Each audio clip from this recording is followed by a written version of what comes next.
God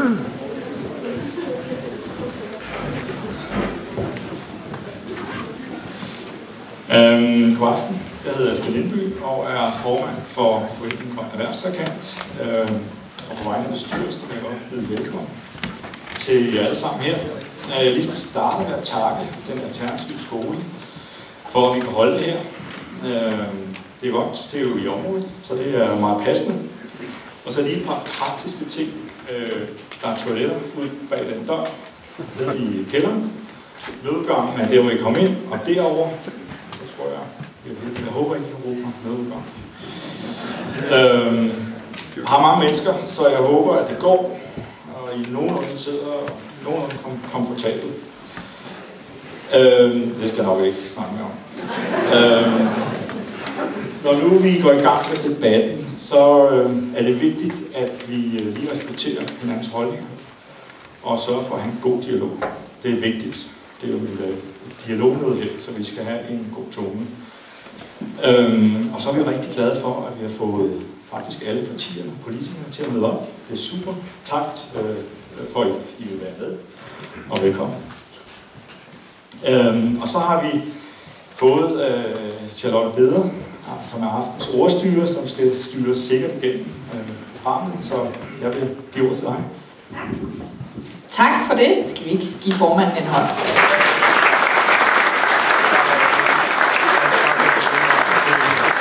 Der er jo i hvert fald nogen, der har lagt et stort stykke arbejde i, at det her skulle blive en informativ aften med inspiration til at debattere holdninger. Der er jo plakater om de faktuelle forhold i jernindustrien hele vejen rundt, og der er kameraer sat op med gaffatape, hvis der skulle have været så mange mennesker, at der skulle sidde nogen over i den anden halv osv. Så der er virkelig lagt et stort stykke arbejde, så forhåbentlig får vi en masse ud af det. Og jeg er rigtig glad for, at jeg får lov at komme ud i den virkelige virkelighed. Normalt så sidder jeg på TV2 News og læser nyheder højt, og nu kommer jeg så derud, hvor nyhederne bliver skabt, og det ser jeg rigtig meget frem til. Der er lagt en art program for aftenen, men det er ikke så avanceret. Det handler i bund og grund egentlig om, at lige om et kort øjeblik, så kommer Sten op igen og lige ridser op, hvad er det egentlig, vi skal diskutere. Altså, hvad er planerne med det her område, som er sendt i høring nu? Altså planerne om, at det her område skal udlægges til tung industri, og der kommer en virksomhed, der hedder J. Jensen, som skal have lov at drive virksomhed og oprette arbejdspladser her. Det er jo det, der er hele sagens kerne. Flere detaljer fra Sten om et kort øjeblik. Når han så har sat os alle sammen ind i det, så kommer politikere fra alle partier, som vi har hørt, og velkommen til jer, op og stå her, og så skal vi diskutere tingene på en pæn og ordentlig måde. Vi starter helt overordnet, og så skal vi diskutere de spørgsmål, der er om støj, og om trafik og om forurening, så vi kommer forhåbentlig hele vejen rundt. Og det er i den debat, at jeg håber, at I vil spille med i forhold til at stille de spørgsmål, I nu måtte have som naboer til det, der er planlagt her. Så hold jer endelig ikke tilbage. Men når nu vi har sagt, som du også sagde, Sten, det her det skal være en god og ordentlig debat, så kunne man måske lægge ud med noget, som vi i hvert fald kan være enige om. Og det er, at hvis man synger sammen, så bliver man måske lidt bedre humør, end man ellers havde været. Så derfor synes jeg, at vi skal byde velkommen til eleverne fra skolen her, som har øvet en sang. Og der er også uddelt nogle tekst, som vi også kan synge med. Den, vi skal synge nu, den skal vi have senere. Den skal vi have senere, det er klart. Så derfor kommer der en lille surprise. Nu ved vi faktisk ikke, hvad vi skal have for en sang. Og jeg er sikker på, at I må godt synge med og falde ind, hvis I ligesom synes. Men i hvert fald kommer der nogen her, der ligner nogen, der i den grad kan synge. Så skal vi ikke give pigerne en hånd, så kommer det sikkert gøre.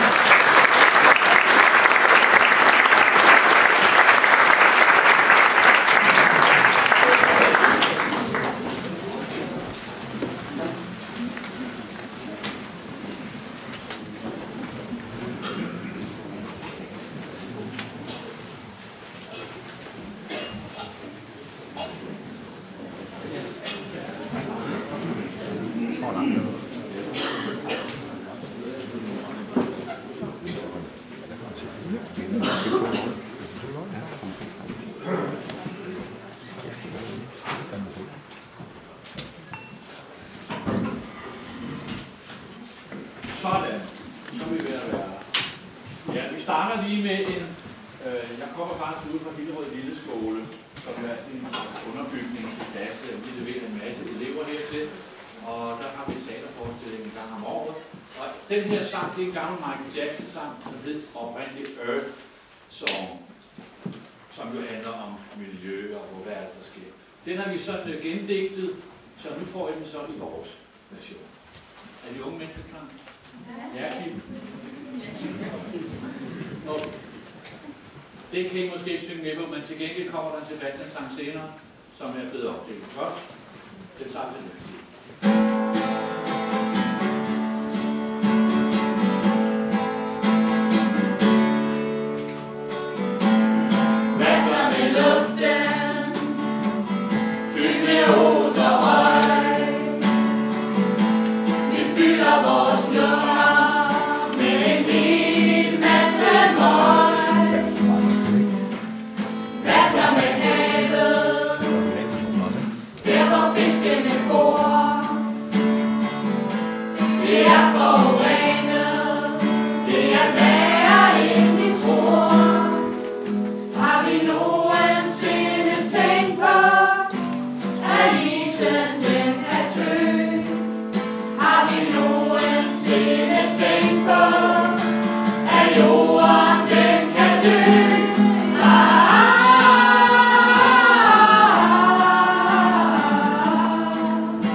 Tak skal I have. Vi glæder os allerede til at høre igen. Nu er jeg spændt på, Sten, om du kan være bare en brøkdel lige så underholdende. Og så har vi jo aftalt, at du skal gøre det stramt og kort og præcis, så vi kan komme frem til debatten. Jeg skal nok være at gøre det på vers. Ja. Jamen, jeg har jo så den fornøjelse lige at skulle fortælle om det her kort. Det vil jeg så gøre. Vi snakker jo om de her planer for erhvervstrekanten, som vi kan se heroppe, og vi er på skolen inde i området, og det er i dag landzone med 5 boliger og en skole. Og planen er, at kommunen vil lave området om til byzone, miljøklasse 5 og 7, hvor 7 er den mest, klassen for de mest miljøbelastende virksomheder. Og Jørgen Jensen har så planer om at etablere et såkaldt upcycling-center, og sådan en virksomhedstype er betegnet som særligt miljøbelastende og kræver miljøklasse 7 områder. Derfor skal der laves det, der hedder en vurdering af virkning på miljøet. Det er planloven, der foreskriver det. Og de her ting er det, som vi har set i det udsendte materiale, som er i høring.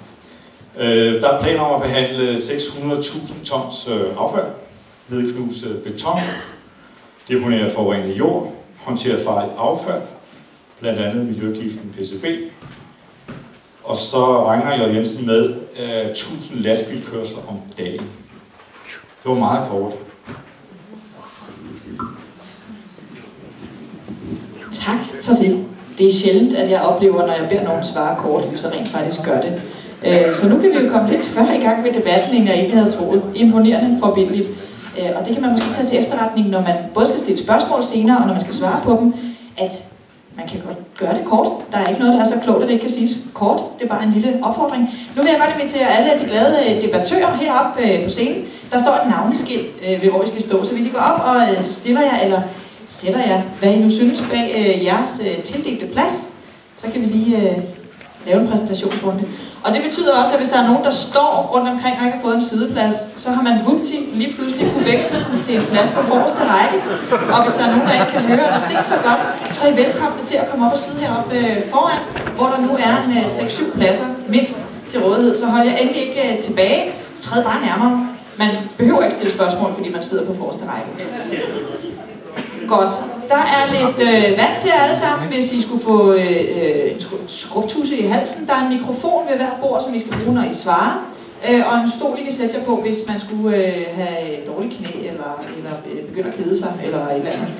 Jeg tror lige, jeg laver en hurtig præsentationsrunde for dem, der sidder så langt nede bag, at de ikke kan se navneskiltene. Jeg tror faktisk, de fleste herinde kender jer i forvejen. Det er jo stort set hele byrådet, det har at gøre med her. Jonathan Nielsen fra Liberal Alliance. Giv mig hånd. Velkommen fra Det Konservative, og fra Venstre. Og så har vi en suppleant, og det er simpelthen derfor, han har fået et lidt kedeligere navnskilt end de andre. Det er fordi Louise Kolding skulle have været her, men så har du, Jamil, nu prøver jeg at gøre det rigtigt, Shihai Bart. Tæt på. Stiller op. I stedet for meget kort bare. Tue Thorsen fra Fælleslisten. Thorhavn fra De Radikale. Det her over til slutbordet Peter Lennø i Dansk Folkeparti. Rikke Markholm fra SF. Du må godt give dig selv en hånd, Rikke, det er helt okay. Og Sten har vi allerede hils på, så du behøver ikke få en hånd endnu, du har fået rigeligt. Er det ikke rigtigt? Godt. Jeg synes, vi starter med at tage sådan en indledende runde, hvor vi bare starter, jeg tror vi starter hernede, hvor I bare skal svare ja eller nej, og det ved jeg godt, når man beder folk om det, så siger de altid lidt mere. Det er også okay, men hold det kort. Helt simpelt spørgsmål, som står på den her side, må hellere læse det korrekt op. Er dette område, som er udpeget her, velegnet til tung industri, for eksempel J. Jensen? Ja eller nej? Ja. Ja? Ja. Så er det rigtige forudsætninger, ja. Enig med Claus. Kan I høre det, selvom de ikke bruger mikrofoner? Ja. Ja. Ja, under forudsætning af, at de overholder de miljøkrav af. Nej. Men alle virksomheder skal jo overholde miljøkrav, og det betyder jo ikke, at de skal have en høj miljøbelastning, og det er jo det, der er problemet med miljøklasse 5-7. Og det er jo derfor, jeg mener, at det slet ikke er velegnet i sådan et område. Så skal man jo højst have let industri, hvis ikke man kunne lave det om til boliger, hvad jeg allerhelst så. Så nej, det område er slet ikke velegnet til tung industri.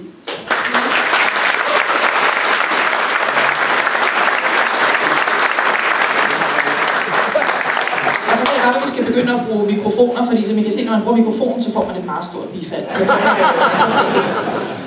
Sten, vil du svare ja eller nej? Nej. Højst overraskende. Godt. Altså, tung industri, alle jer der siger, ja, det er velegnet. Det er et område, hvor der er en skole, det er et område, hvor der er bolig, og pludselig skal der rykke en virksomhed ind, måske i den værste, tungeste miljøklasse. Hvorfor er det en god idé, Jonathan? Vi så ser den mikrofon går. Jeg så i virkeligheden helst, at virksomheden kunne få lov at ligge der, hvor den ligger i forvejen. Den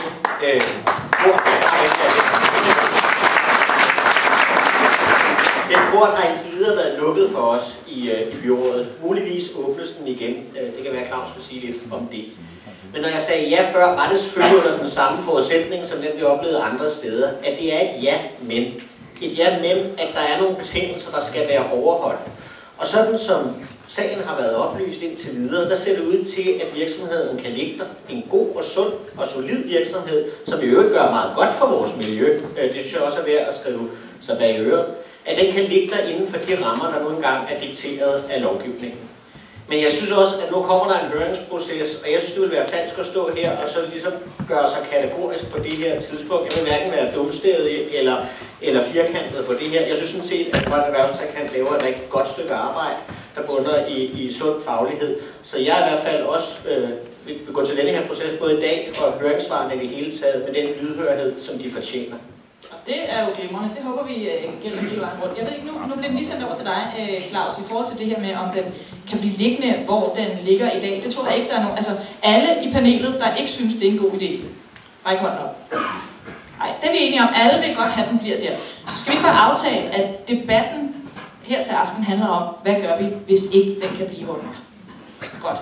Claus, du synes, det er udmærket egnet til den slags industri, det her sted. Hvorfor egentlig det?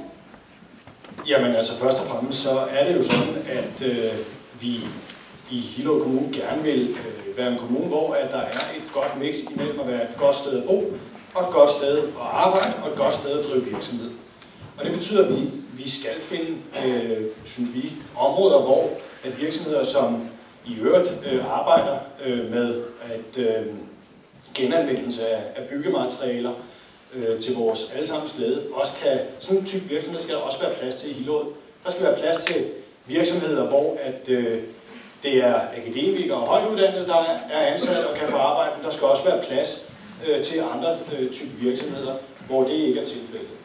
Og derfor er det i hvert fald min interesse, at vi finder en løsning på det her. Betyder det, at byrådet bare skal sætte sig ned, udpege et område og så sige, jamen så er det bare det. Nej, selvfølgelig er det ikke det, og det er heller ikke det, der er historien. Fordi det hvor vi er i dag, er selvfølgelig udtryk for, at vi ikke kan kunne få lov til at arbejde videre med det, som vi egentlig helst ville, nemlig hvor de er placeret i dag. Det kan så være, at det åbner sig igen som en mulighed. Men hvis ikke det kunne lade sig gøre, skulle vi så bare som byråd sige, jamen pyt med det, så forsvinder der nogle arbejdspladser fra vores kommune. Det synes jeg ikke. Så opgaven må være at finde en løsning, hvor at vi kan få hensyn til borgere, der bor her i lang tid, borgere, som er på vej til at flytte til området, og virksomheder til at gå hånd i hånd. Er det nemt? Nej. Og det vidner den her interesse jo også om i dag. Og jeg ved godt, det bliver lidt langt, men det er bare ikke altid sådan, at det er korte, hurtige svar på 12 sekunder, som gælder. Og det gør det ikke her, for det er ikke en nem problemstilling. Ja, jeg kunne godt tænke mig lige at høre, ud fra det, som jeg hører her, og hele argumentationen, hvorfor har man miljøklasser? For det lyder jo som om, at så kan vi placere det her faktisk midt på Rådhuspladsen. Hvorfor har vi miljøklasser? Er der ikke en, der vil prøve at svare på det?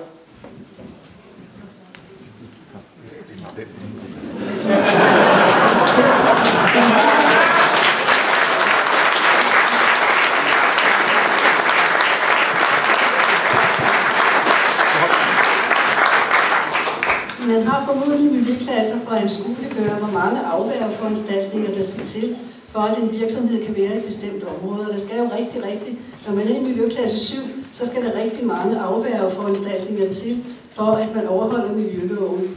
Og ja, det er jo derfor, man har det. Og man kan så håbe, at man også holder øje med, at de her afværgeforanstaltninger bliver bygget, og de også bliver overholdt. Vi har jo desværre nogle erfaringer med, at det ikke altid foregår på den måde, og vi giver dispensationer, hvor vi nok ikke burde.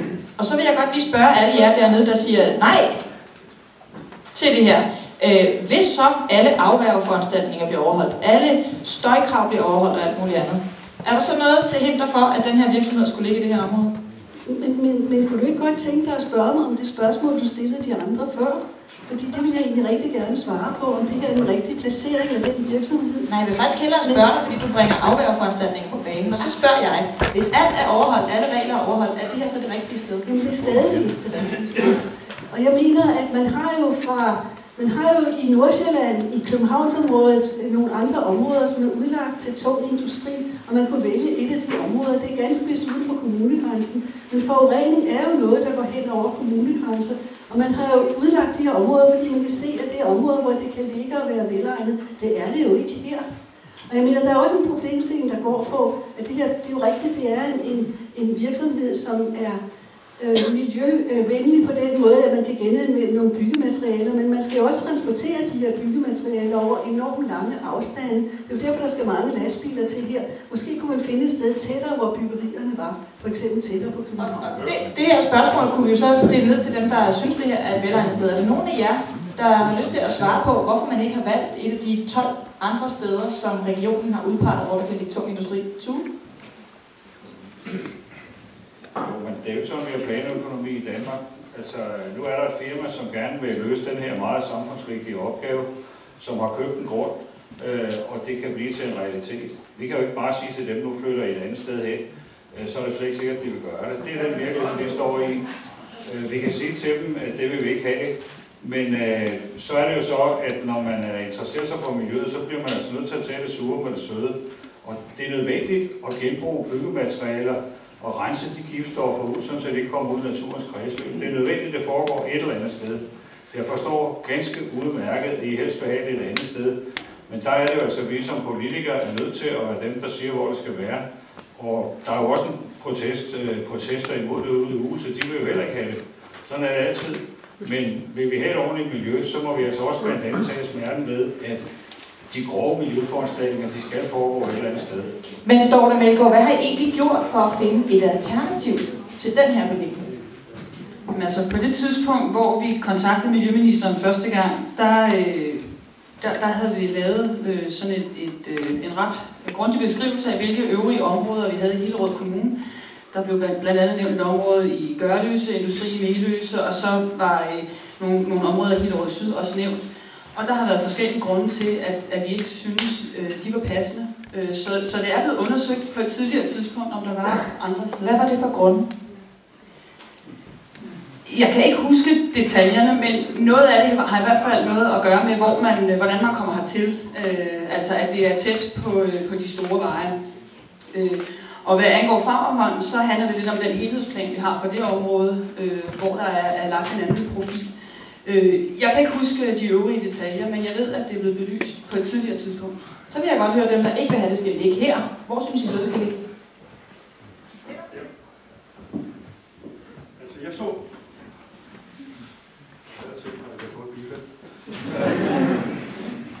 jeg ser også helst, at det kan få lov at blive liggende i huset.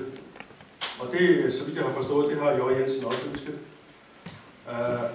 Og jeg mener også, som I gør... Men nu diskuterer vi, hvis det ikke er en mulighed. Hvis ikke det er en mulighed... Hvor synes I så, det skal ligge, hvis det ikke skal ligge her? Altså, jeg kunne sådan lige umiddelbart, uden at være sikker på, at det kunne lade sig gøre, men jeg tænker på, nu er vi ved at lave Solrødgård, altså den nye ompladsstation.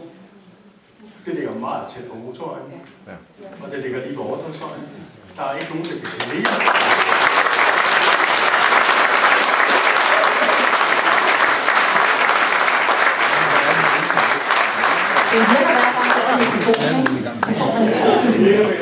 Jeg beholder den. Nej, men jeg ved godt, det er så nemt at sige, at så kan vi smide det ud. Jeg ved jo ikke, om der er plads til det derude, vel? Men der er jo områder lige op ad motorvejen. Der er også på den anden side af motorvejen, altså mod Gørløse. Nu fik vi nogle alternativer i spil her. Er det noget, som får jer til at sige, det var da en god idé at se nærmere på? Dårligt. Damerne først. Solrødgård er ikke en mulighed, og det har ikke noget at gøre med, om vi vil eller om vi ikke vil, fordi det er i fingerplanen, der siger, at der må vi ikke planlægge.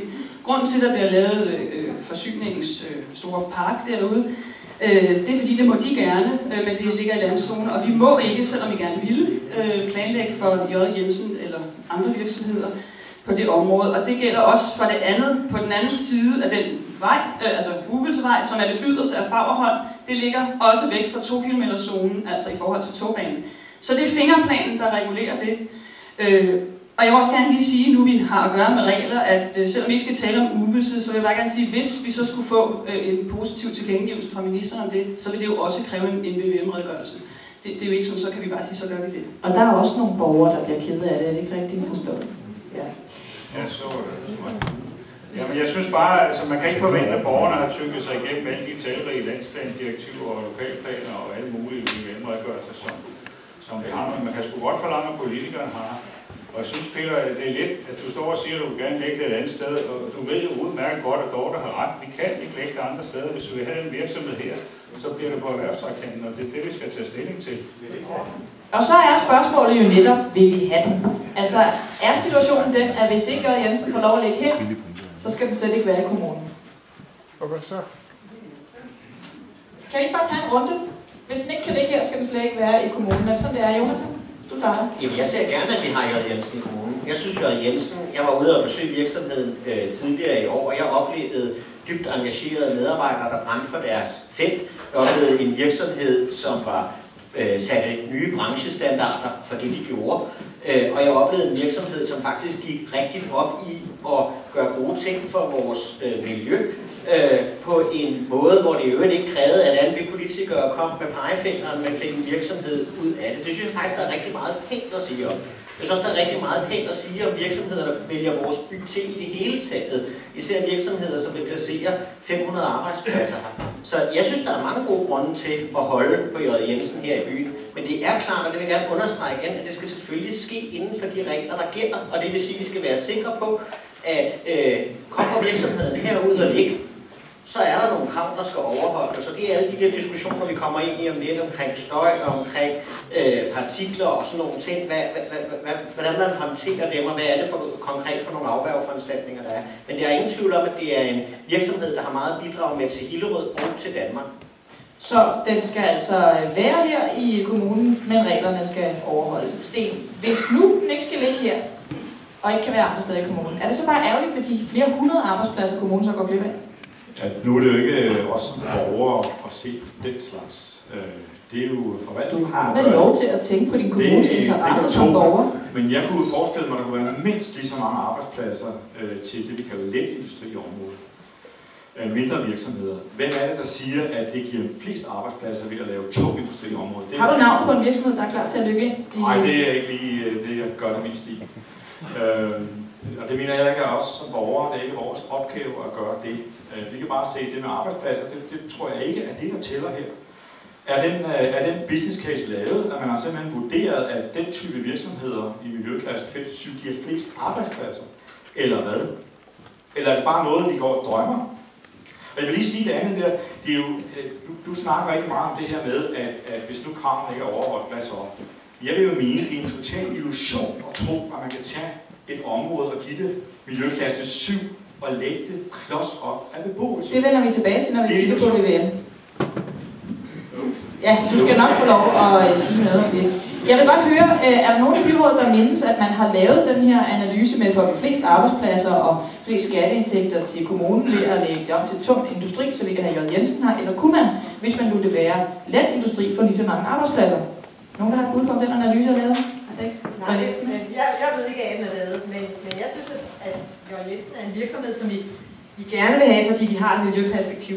Det, at vi bruger ressourcerne igen, det er jo, når man hører på børnene sang, det er jo en vigtig ting, fordi ellers skal de produceres på nyt, og så skal de bortskaffe alt det materiale, byggemateriale, der har været nedbrudt. De gør det rigtig forsvarligt. Jeg har også ved at kigge på virksomheden, fordi jeg tænker, at vi er nødt til at se, hvad det er, vi taler om. Og jeg mener, at det der med, at vi bruger ressourcerne, tænker i symbiose virksomheder, det her er et eksempel på det, at virksomheder bruger hinandens produkter til et mindre ressource. Ja, og derfor ja. Så er en god virksomhed. Jeg ved ikke, om du havde et bud på det her med, at man kunne få lige så mange arbejdspladser ved anden type industri, eller? Jamen, jeg synes i virkeligheden, det er en lidt mærkelig diskussion at have, ikke? Fordi det er sådan lidt, kender det der spil, hvor man sidder og skubber aben rundt, eller hvad det nu er, man skubber rundt. Der er ikke rigtig nogen, der vil. Og det er jo ikke den diskussion, vi skulle have. Skal vi have en virksomhed i kommunen, eller skal vi ikke have en virksomhed i kommunen? Og det er jo heller ikke sådan, at vi som byråd kan fuldstændig styre, hvad det er for nogle virksomheder, vi skal kunne have i vores kommune. Der vil jo også afhænge af, hvad det er for en interesse, der er for os. Og heldigvis er der interesse for vores kommune, blandt andet fordi vi ligger centralt osv. Men inden jeg kører hertil i aften, så siger min kone til mig, skal jeg følge op på dig her i løbet af aftenen, om du slipper sådan helskindet igennem aften. Ja, men det er jeg nu ret sikker på, og nu blev det også sagt både fra formandens og ordstyrens side 3 gange, at det handler om at have en ordentlig diskussion. Jeg kunne godt tænke mig, at vi i stedet for at skubbe aden rundt, og i stedet for at diskutere, om der skal være en virksomhed, så hellere samler energien omkring og finder ud af, okay, hvordan gør vi så? Ikke om, men hvordan gør vi så? Hvordan gør vi som kommune? Hvordan skal vi skrue tingene sammen, så vi er sikre på, at det bliver ordentligt? Og hvordan skal vi omsætte jeres gode input, som jeg ved, der kommer i forbindelse med høringssvar, til noget energi og nogle ordentlige beslutninger, som gør, at vi kan se os selv og hinanden i øjnene? Fordi vi får ikke noget godt ud af at sådan skubbe aden rundt mellem os. Så fik vi et par bud her. Vi skal have en virksomhed, den er god, den er grøn, den gør faktisk noget godt for miljøet. Er det ikke et argument, du kan forstå? Ja, Jamen, problemet er jo, at det er ikke den type virksomheder, vi har som første prioritet i Hillerød Kommune. Hvis vi skulle sige noget og se hinanden i øjnene, så ville vi jo sige, at vi drømte om at blive Medicon Valley her. Altså have en masse industri, som havde med medicinske varer at gøre, ligesom har Novo Nordisk. Men hvis de ikke står i kø for Novo Nordisk at købe den byggegrund, hvad så? Så må vi jo vente på, at de kom. Jeg synes jo ikke, at det område er velegnet til så tung industri. Og jeg tænker, at det er jo heller ikke under alle omstændigheder, nægter jeg at forestille mig, at det er den mest arbejdsintensive virksomhed, man kan forestille sig, det er det altså. Du sagtens forestille sig andre, hvor der kommer flere, der arbejder. Og det kan så godt være, at J. Jensen er nødt til at flytte et sted uden for kommunen. Og det synes jeg selvfølgelig er ærgerligt. Men så må jeg også vente på, at der kommer nogle andre, der byder sig til. Altså vi skal vel ikke bare lade os trække rundt efter, at der kommer en virksomhed, der gerne vil være. Så kan man jo diskutere, hvor lang tid man skal vente, før der kommer et bedre budsten. Vil du sidde i 20 år og vente på nogle arbejdspladser? Nej, det tror jeg ikke. Jeg vil godt lige tilbage til det der med, at debatten her omkring det her med, at det er en fantastisk virksomhed, og så den modstand, der er. Det er jo 2 ting. Det er jo pære og bananer. Det er da en fantastisk virksomhed. Vi hørte sidst på borgermødet Kim Østergaard forklare om alt det. Altså, det kan man da ikke andet synes er fantastisk. Men det er bare en anden diskussion. Det handler om, at man kan ikke lave et område, der er miljøklasse 7, så tæt på naboer. Det er det, der er problemet. Derfor så synes jeg, det bliver skævvredet af, at vi hører argumenterne af, at det er en fantastisk virksomhed. Ja, men så kan vi lægge på rådspladsen. Det ved jeg ikke, om du er interesseret i, Dorte. Du har i hvert fald markeret.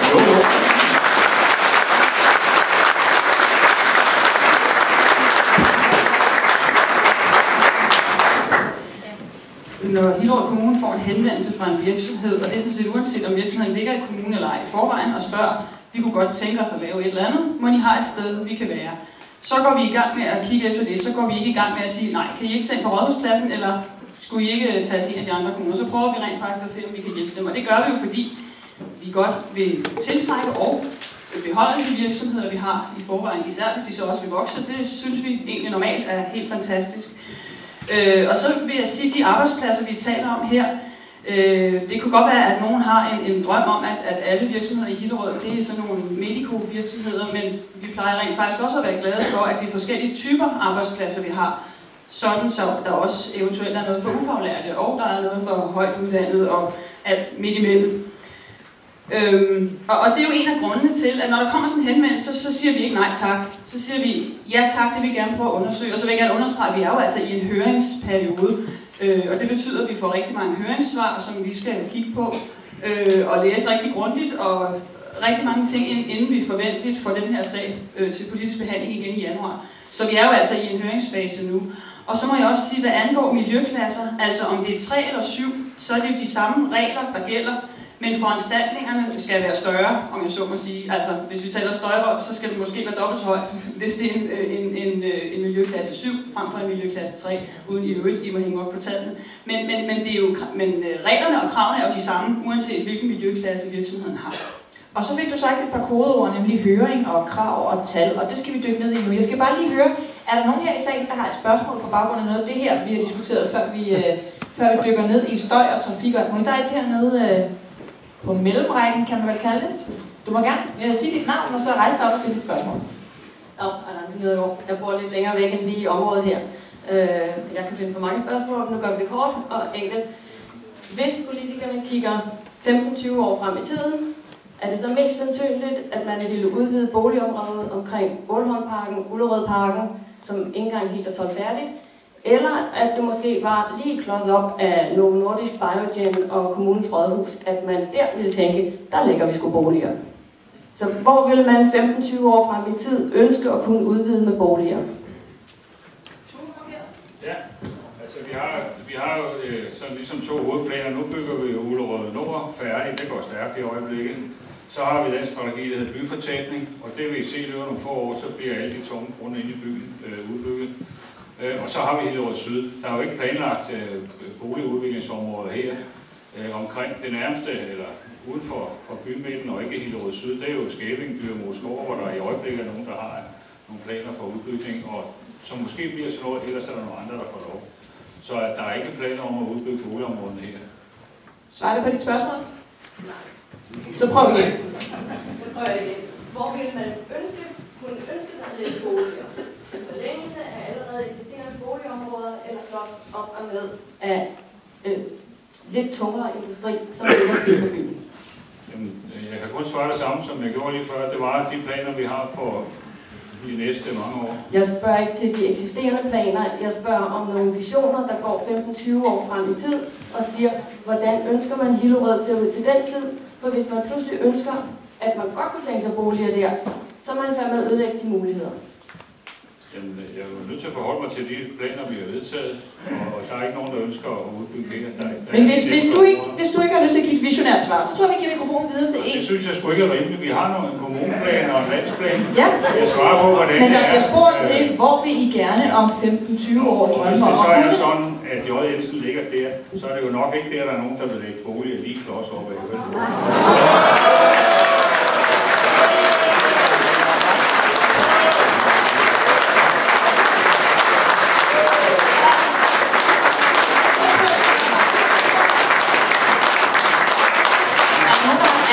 Det som vi til ord. Godt. Er der flere spørgsmål i sagen? Der er et spørgsmål her. Jeg tænkte bare, hvis nu, at nu skal vi lege, at J. Jensen kommer, så kunne jeg bare godt tænke mig, hvis det må være, de overskrider de grænser, der er, hvor hurtigt kan man så regne med, at I griber ind og gør noget? Fordi vi har en sag, der hedder Unicorn, som for 2002 fik deres første dispensation og stadig ligger der. Så kan jeg jo godt være lidt bange for, at hvis de overskrider de grænser, hvordan jeg så skal vente.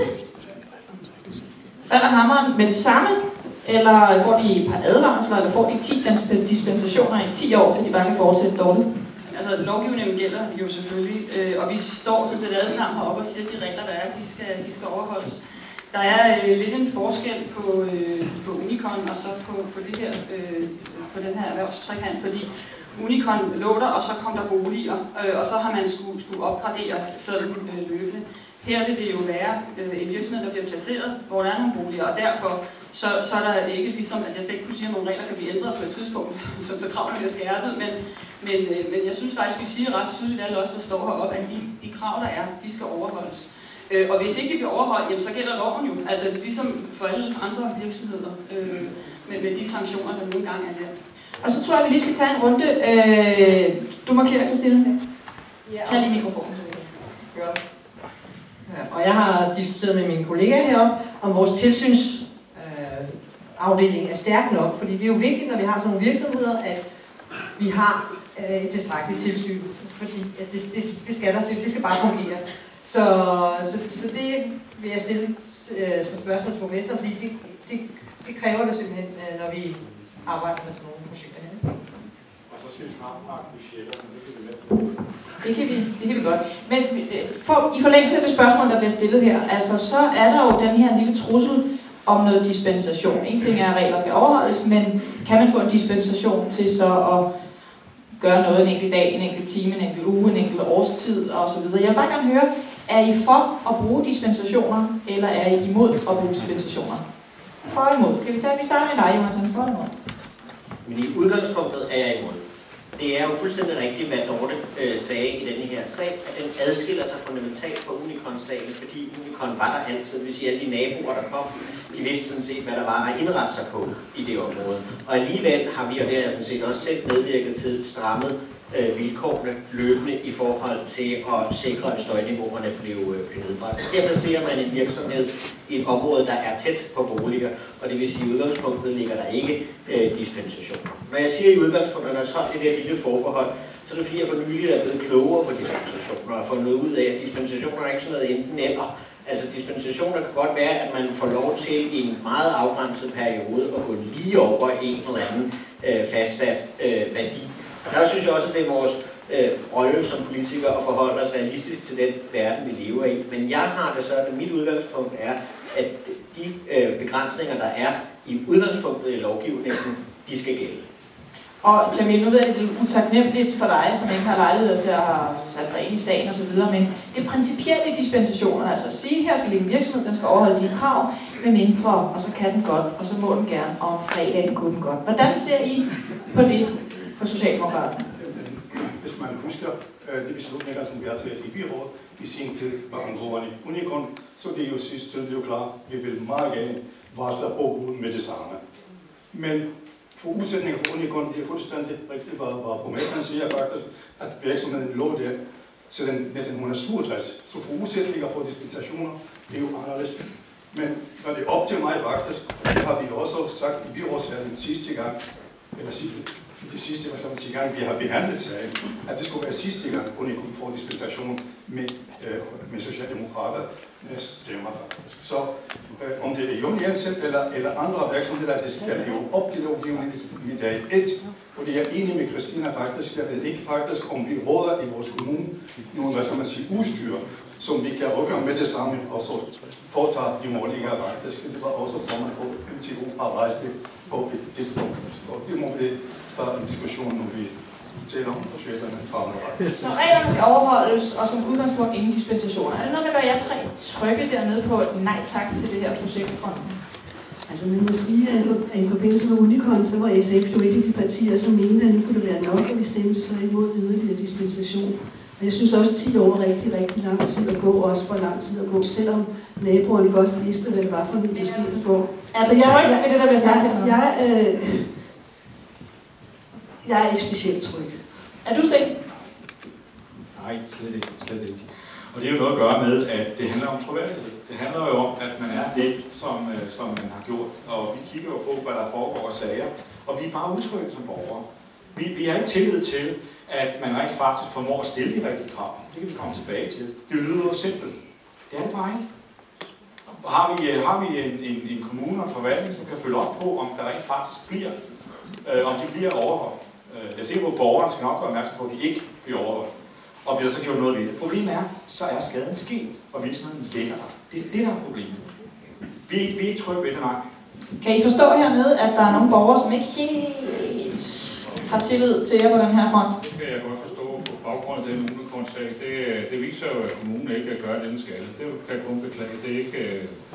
Det er et flertal, der har håndteret den sag, og det er jeg ikke med i det flertal. Altså, borgerne skal, de regler, der er, de er skabt for at beskytte borgerne.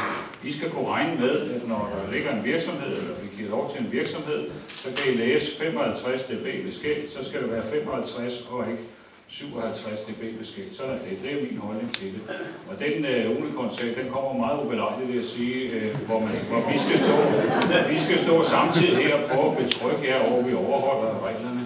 Så jeg vil sige, at et af mine politiske mål er at få styrke vores forvaltning, sådan at vi har et hold, der kan håndtere det her hurtigere. Det har været et problem, at vi ikke har haft bemanding til at så tage de klager, der er kommet gennem årene. Og det bliver vi nødt til. Det er jo en følgevirkning af, når vi tager imod sådan en virksomhed som Jensen, så skal vi sandelig også være i stand til at kontrollere det.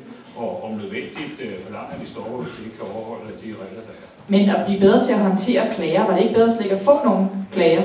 Claus og Dorte. Det må vel være ambitionen? Jo, og derfor som jeg i forlængelse af det, jeg sagde før, hvordan gør vi det her?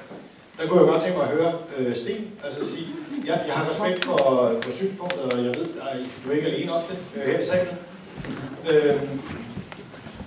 Kunne vi ikke have en dialog om, okay, hvad er jeres input til, hvordan vi så, hvad skal man sige, får styrket den tillid til kommunen, fordi det er jo sådan, det skal være. Vi skal jo som borgere have den tillid i udgangspunktet. Og det synes jeg i virkeligheden kunne være en rigtig konstruktiv dialog, som jeg håber, I er klar på. Det er vi helt klar på, og det er jo også det, vi startede her. Og det er blandt andet det der med, at vi påpeger de ting, blandt andet dokumentationen, som vi har påpeget, som hænger over på væggen. Som vi kommer til nu. Alle de steder, hvor der mangler oplysning. Der er det vigtigt for os at fortælle jer, det der er ikke godt nok. Det skal der være løsninger på. Så er der bare områder, hvor vi tror, der er ikke nogen løsninger. Men det er så det, som er vores holdning til det. Og det med, at politikerne, forvaltningen, går ind i det uden at være forudindtaget, det er jo det, vi har mærket. Det er det, vi alle sammen har mærket fra day one. At der har været det her med, at man har været fortaler, og man har talt J. Jensens virksomhed op. Og det bryder mig ikke om, fordi jeg mener, at en forvaltning om kommunen skal være neutral. Så at man begynder at foretale for et projekt, det synes jeg er helt forkert. Så bliver jeg bare utryg. Men er der ikke en, hvis jeg må sige noget? Så skal det godt nok være kort. Ja, men er der ikke en forskel på at være forudtaget og på at være interesseret i at finde en løsning? Jeg synes, der er en forskel. Det kommer nok an på hvilken side af stregen man står. Står man på den ene side, så prøver man at finde løsninger, og står man på den anden, så er man forudindtaget. Har jeg ret? Godt. Nu skal vi kigge på noget af det fakta, som Sten, som formand for foreningen, har fået lavet, og vi skal også kigge på den VVN, som er sendt i høring, og så skal vi holde de to ting op imod hinanden for at se, hvor de ikke er helt enige, de her to kloge rapporter. Vi lægger ud med noget, der handler om støj. Og nu bliver det en lille smule kedeligt, at jeg skal læse en tekst op, som måske er lidt tung. Men det er jo lidt teknisk, det har jeg været inde på, så jeg bærer over med mig. VVM, altså virkningen på miljøet, den her undersøgelse, der er lavet af, hvad konsekvenser vil være at ligge en virksomhed der, den siger, støjen må højst være på 55 decibel på Rønbjerg Allé. Og jeg kan så oplyse jer om, at det er som nogenlunde lidt mindre end lyden af en almindelig samtale. Det har jeg nemlig googlet. Og så skal der være dæmpende foranstaltninger, så det bliver overholdt. Altså 55 decibel. Men så har foreningen her hyret nogle eksperter, som siger, at VVM simpelthen har sat støjgrænsen for højt, fordi man bruger de forkerte områdekategorier. Ålhamparken er landzone, og så er støjkravet altså pludselig kun 45 decibel. Det er nogenlunde, hvad der svarer til en støjsvag vaskemaskine. Så det vi diskuterer her, det er forskellen mellem, hvordan det lyder, når folk fører en almindelig samtale, og så der kører en moderne vaskemaskine i baggrunden. Og det gælder ikke, når den centrifugerer, fordi så er støjen højere.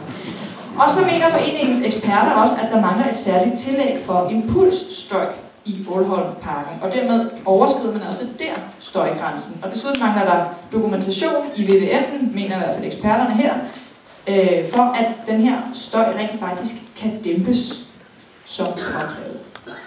Godt. Er der nogen, der har et bud på, hvem vi skal tro på her? VVM'en eller foreningens eksperter? Jamil, du skal, han har sagt et bandord herovre og sige noget. Men det er faktisk meningen med høringsperioden. Ja, det er jo meningen med høringsperioden, at vi som politikere er jo ikke fagligt kompetente til at kunne vurdere, hvad den ene ekspert siger og hvad den anden siger. Så derfor vi venter spændt på den rapport eller på det høringssvar, som vores, hvad skal man sige, borger inden 1. december skal aflevere til os. Så vi har ikke nogen forudsætninger, og som man siger faktisk, hvilke eksperter jo har ret i den sammenhæng. Men vi lytter, og vi har noget, sandsynligvis en lille smule sund fornuft, hvor vi skælder af, hvem taler ret. Men jeg er med på, at ingen af jer er støjeksperter og akustikeksperter og alt muligt andet. Men når man som politikere sender noget i høring, som så åbenbart ikke er helt rigtigt, og de forkerte områdekoder og alle mulige andre ting, altså har man ikke et ansvar for et vist niveau af det, man sender i høring dårligt?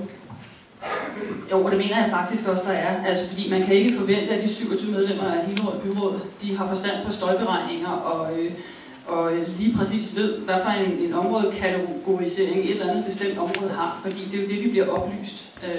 Vi er jo lægfolk i den her forbindelse, og vores eksperter, det er forvaltningen. Og jeg synes egentlig ikke, man kan anklage nogen for at være forudindtaget. Jeg kunne sagtens læse et eller andet svar op her, som jeg har fået, fordi det er jo fuldstændig rigtigt, som Jamil siger, vi er i en høringsperiode nu. Foreningen har været så venlig at sende nogle af de her spørgsmål til os på forhånd, og dem har vi selvfølgelig fået forvaltningen til at kigge på, netop for at vi eventuelt kunne bidrage lidt i dag. Så jeg kunne sagtens stå og læse et eller andet op omkring områdekategorien for Rønbjerg Allé, men jeg vil dog nok selv forstå det. Men det handler jo om, at der er i forvejen registreret nogle virksomheder, og derfor hedder det en eller anden kategori 3, område type 3. Og hvorvidt nogen mener, at vi har brugt en forkert kategorisering, det vil jo være en del af høringsmaterialet, og det bliver selvfølgelig sendt tilbage til forvaltningen. Så må vi jo få forklaret, hvad der er op og ned i den her sag, og så vil det, ligesom alt andet, indgå, når vi behandler sagen endeligt. Og Sten, det lyder jo her som om, det er, så står der den ene kloge mand og slår den anden kloge mand i hovedet med et eller andet tal, og undervejs er alle her i salen tabt. Fortæl os lige, hvorfor vi skal stole mere på dine eksperter, som er købt og betalt, end vi skal stole på forvaltningen. Jeg vil starte med at sige, at her kommer Claus Markus en kommentar på at jeg bliver tryg ved, at man lytter til, at der er en anden virkelighed, end den, som Jørgen Jensen har fået lavet. Og hvis vi sammen kan finde ud af, hvad er op og ned på det her, så er vi sikre på, at der, hvor der er en fortolkningsmulighed, der bliver den ikke vurderet til den forkerte side, set med vores øjne. Men hvad er din dokumentation for? Du har sagt det her flere gange med, at den er biased, og den er forudindtaget og alt muligt andet. Hvad er din dokumentation for den forholdsvis anklagende påstand? Der står i Miljøvejledning 5 fra 1984, at for eksempel sådan noget med impulsstøj, det er en vurderingssag. Hvem vurderer det? Er det forvaltningen eller Jørgen Jensen? Eller er det vores? Jamen det er det, jeg siger, der gør det. Og så må man bare sige til politikerne, hvis I vælger den forkerte side, så er det, at vi føler, at så har I været virksomheden frem for borgerne. Det er jeres valg. Det er ikke så simpelt, at det er bare grænseværdier. Der er en masse valg, der skal tages, og vurderinger. Og det er der, hvor at man må vurdere, hvem forfordeler vi her. Desværre. Claus? Ja, nu begynder vi at nærme os noget, som jeg synes er det er jo det, der er sagens kernesten. Og det tror jeg også, du ved, og det, hvis ikke der andre skulle være tvivl om det. Herfra der er i hvert fald utrolig stor respekt for det, ikke bare engagement, men der er jo virkelig lagt vitaminer i det her. Og penge. Og penge. Og jeg har sådan lidt, nu bliver sådan lidt brugt det der med, at vi er jo politikere, vi er jo lægfolk, ikke også? Vi kan måske ikke gennemskue alle de tekniske spidsfindigheder. Men vi har alle sammen, synes jeg, en forpligtelse til efter bedste evne at sætte os ind i det. Og så må vi jo af dialogens vej, når vi har, hvad skal man sige, hvis vi ender op i en situation, hvor vi har forskellige sæt af eksperter, som mener noget forskelligt. Hvordan finder man så en bro omkring det? Gør man det ved at slå hinanden i hovedet? Nej, det gør man nok ikke. Det gør man ved at sætte sig ned og tale om det. Det gør man ved at sætte sig ned og tale om det. Der kan godt være en stol bag ved det. Ja, men jeg har lidt energi nu. Det er jo derfor, jeg er så glad for den måde, som de sidste mange måneder, jeg oplever, at Grøn Erhvervsforening, Grøn Trekant, den måde, jeg arbejder på, det er enormt kvalificeret. Og det, som jeg håber på, det er, at det kan blive et fremadrettet samarbejde om, hvordan det her bliver holdt på sporet, hvordan vi har en kommune, der opfører sig ordentligt, hvordan vi har en flok gruppe af borgere, hvor vi kan hjælpe hinanden med, at vi har et ordentligt informationsniveau, hvor vi medvirker til, at der bliver truffet beslutninger på et ordentligt grundlag. Det var ros til alle jer her i salen, i hvert fald nogle af det, synes jeg lige, vi skal give os en hånd. Pinger først, og så yes.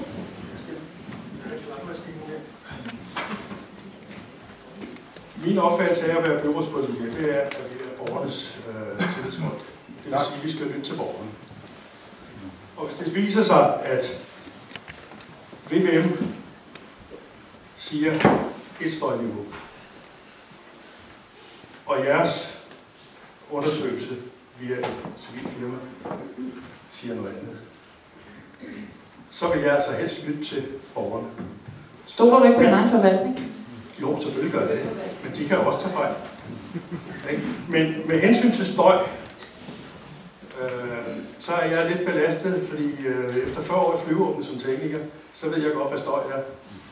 Og det kan jeg begynde at mærke nu. Virkningerne af jetstøj og alt muligt andet. Så jeg ved godt, det er jo ikke det. Nu snakker vi altså over 100 decibel. Det er jo ikke det.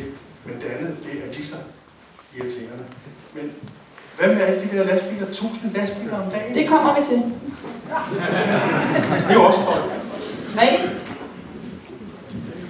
Jeg synes i virkeligheden, der mangler et mellemfase til denne her proces, fordi processen er jo nu, at erhvervstrekanten har mulighed for at sende høringssvar, det har alle de andre jo også, og så sidder forvaltningen og arbejder med høringssvarene, og så kommer de med et forslag til byrådet om, hvordan er det så, vi skal tage stilling i denne her sag i forhold til det, som forvaltningen mener, der kan imødekommes, og det, de mener, der ikke kan imødekommes. Så sidder vi der og har selvfølgelig fået nogle flere synspunkter, og der er måske også blevet indarbejdet nogle af de synspunkter, der har været i det her forslag.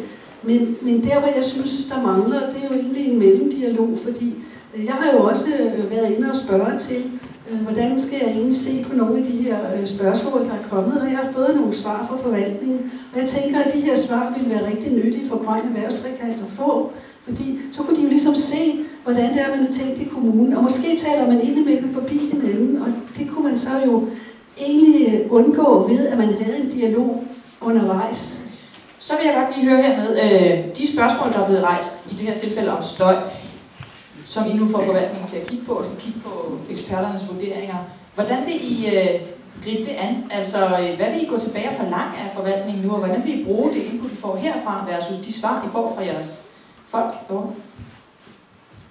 Jamen, forlange, det er jo også så hårdt et ord.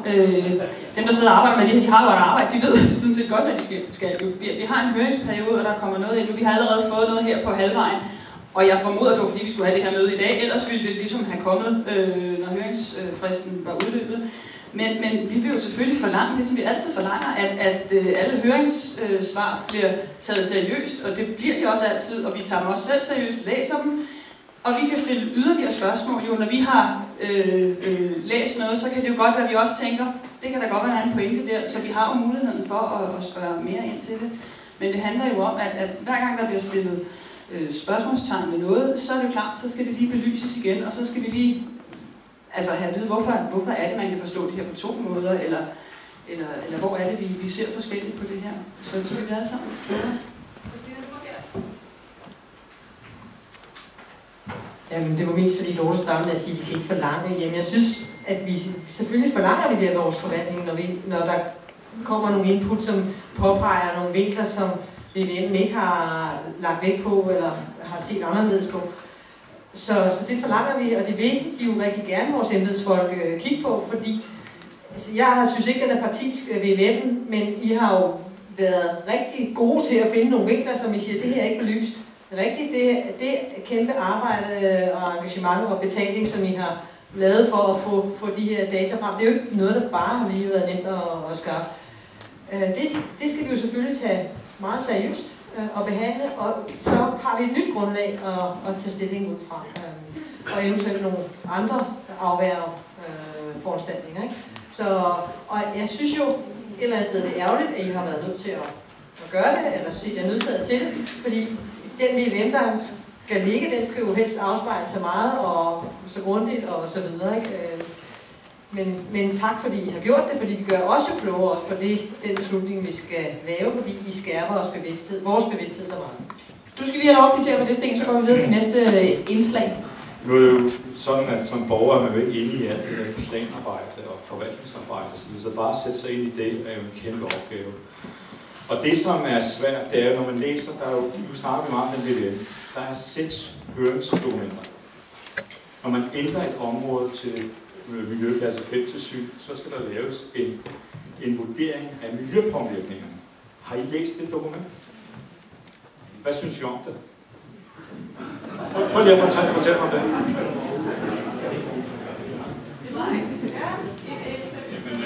Jeg har læst den med stor interesse, og det er jo sådan, at vi skal kunne stole på det, der står, som vi får, det materiale vi får. Men jeg er så af den opfattelse, at jo mere kvalificeret en modspil er, jo bedre, fordi det skal være vandtæt, når vi sætter sådan noget her i gang. Så jeg synes, det er fint.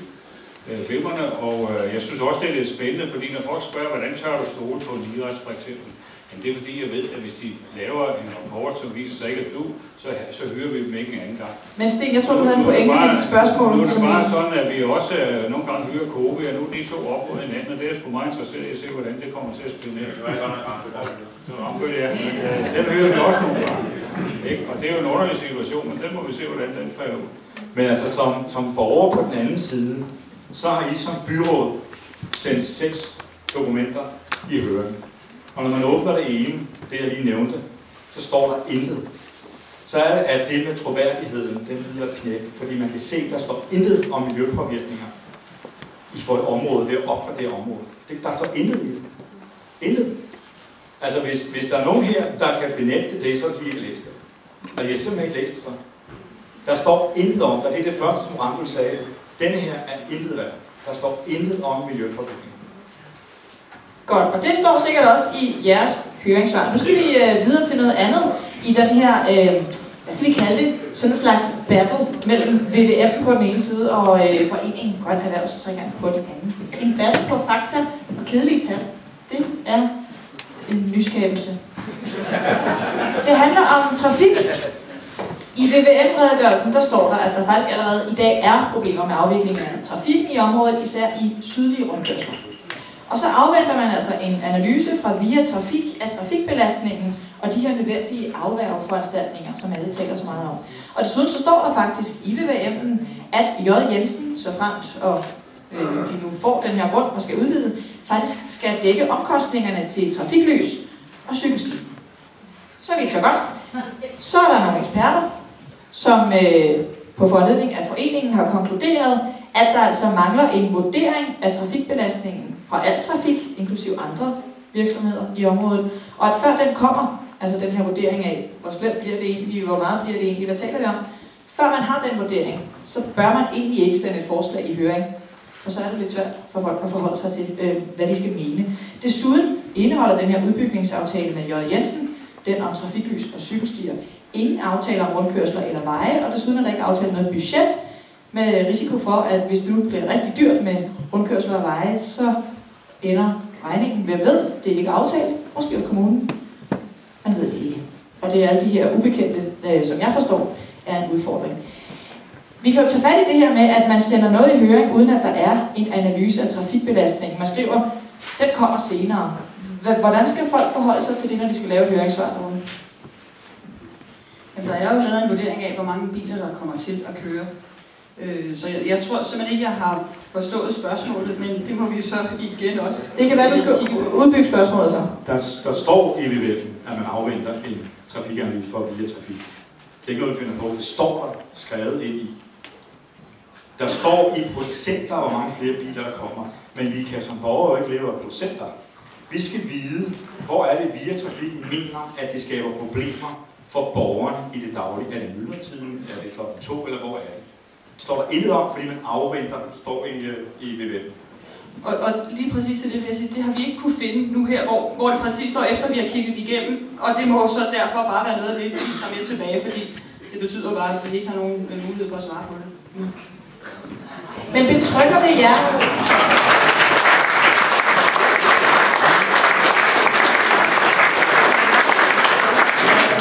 Talte vi meget om tillid og så videre. Betrykker det jer, at man som forening kan finde ikke bare et område, ikke bare 2 områder, men 3 områder, hvor den her VVM er mangelfuld, eller ikke har svaret, eller ikke lever op til kravene, Claus? Lad mig svare på den her måde. Hvis vi havde fundet de fejl, eller hvis det er fejl, hvis vi havde fundet det, så havde jeg sendt det i høring. Har I så kigget godt nok efter? Ja. Det kan godt være.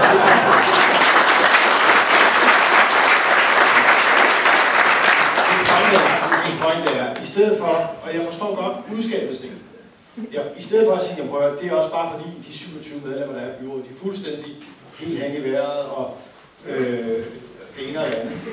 Altså, der kan være nogle af os er, men alle sammen er ikke. Vi er jo interesseret i at få ordentlige beslutninger baseret på ordentlige grundlag. Og Og jeg kan simpelthen ikke vurdere teknisk, om den ene eller den anden situation er den rigtige her. Jeg vil bare sige, det er jo fint, at det er påpeget.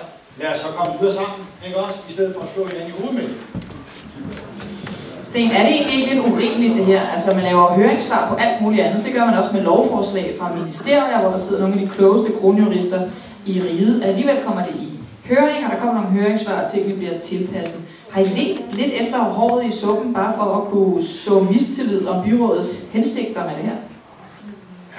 Der er det nok sådan, at vi er uerfarne på det her felt.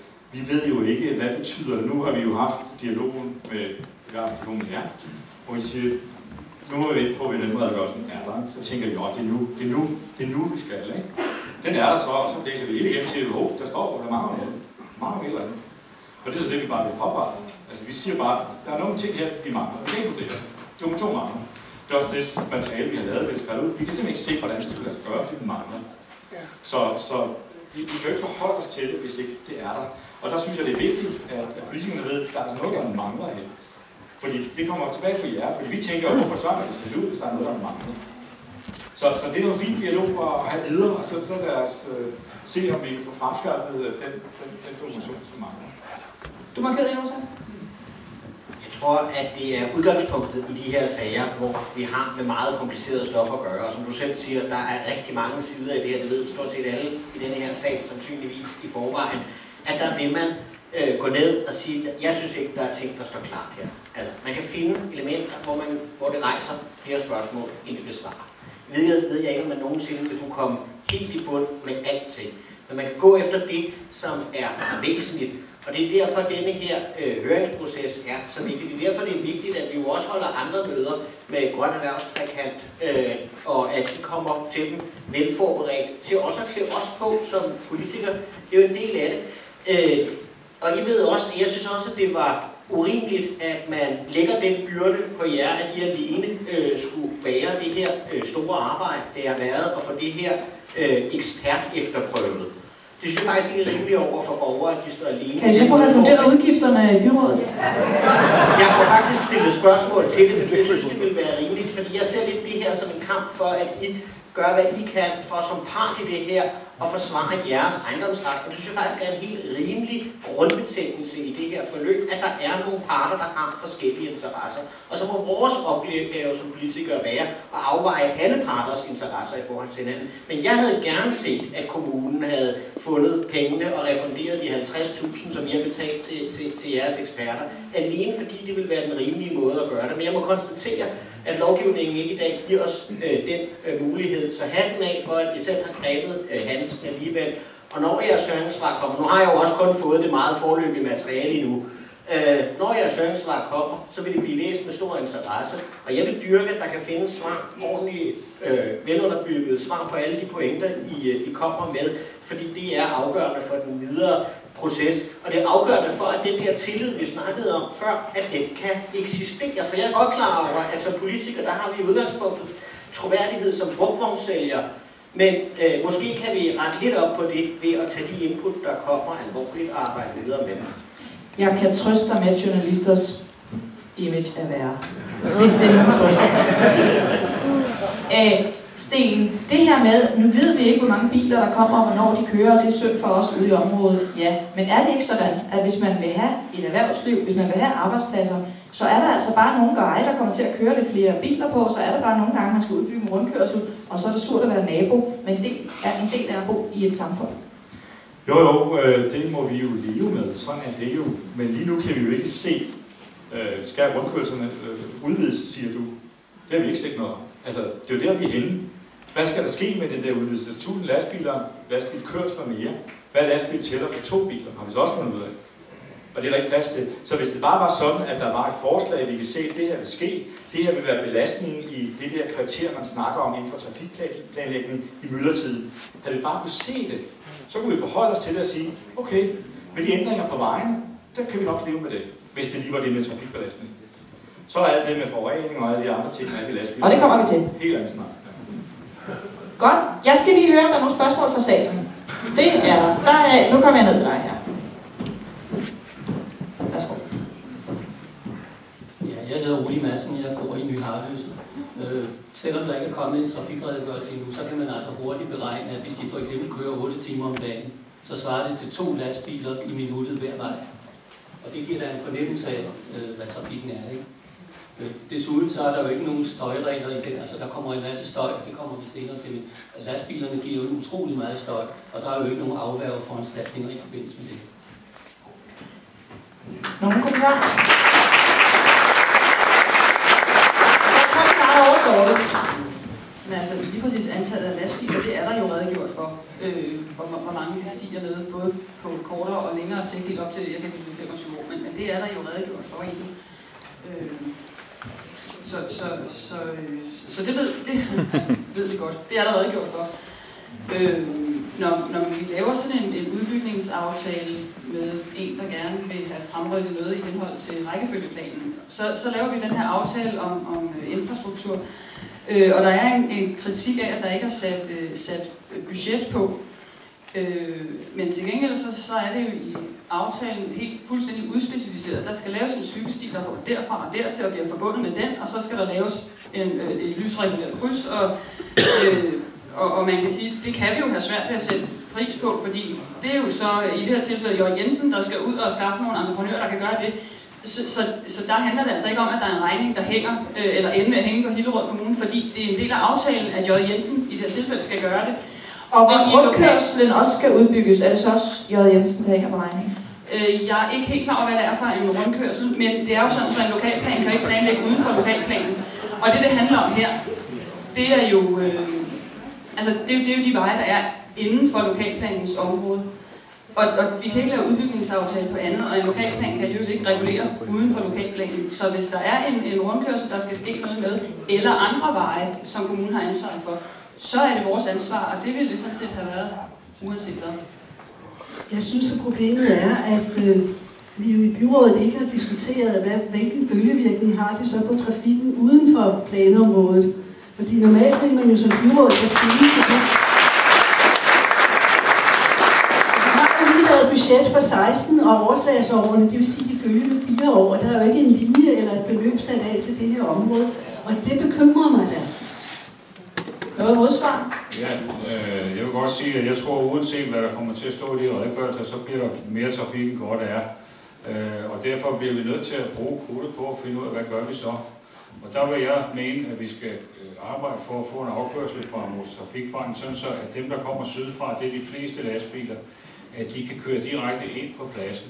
Så får vi dem ikke op på de andre veje.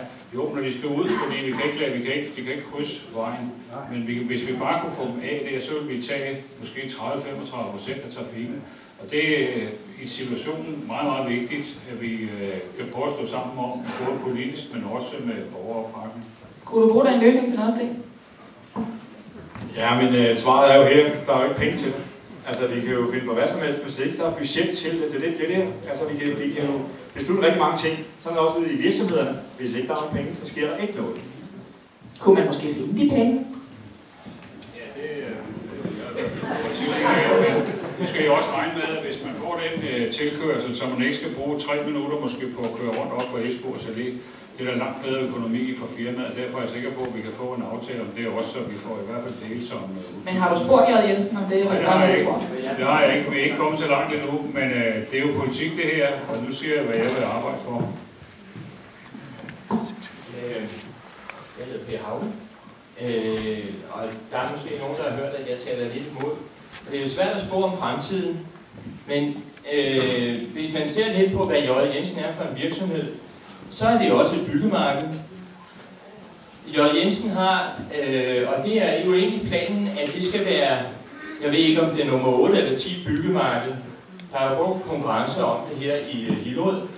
Men en del af de trafikanter, der kommer her, de skal hente genbrugsbil, de skal hente godt gammeldags træ, som er godt at udnytte. De kommer i konkurrence med Stark, og derfor behøver den trafikbelastning ikke bare være en merbelastning, men en omfordeling af nogle af de, der kører frem og tilbage med byggematerialer til vores 8-10 andre byggemarkeder, som vi har i byen.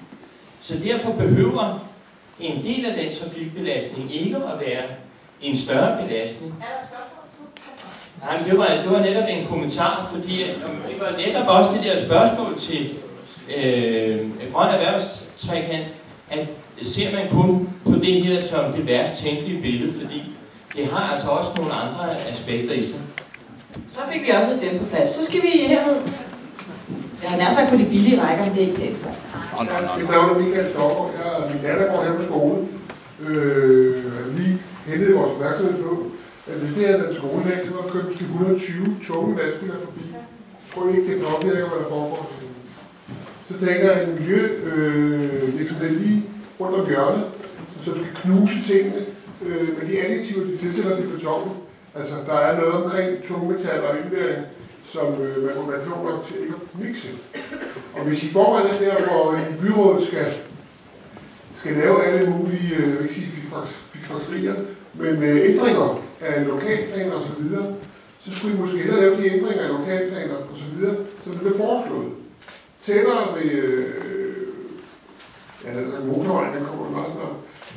Sådan så lastbilerne, der er en store belastning, eller en af de to store, ikke? Så er det lige præcis dem, der de mødegår.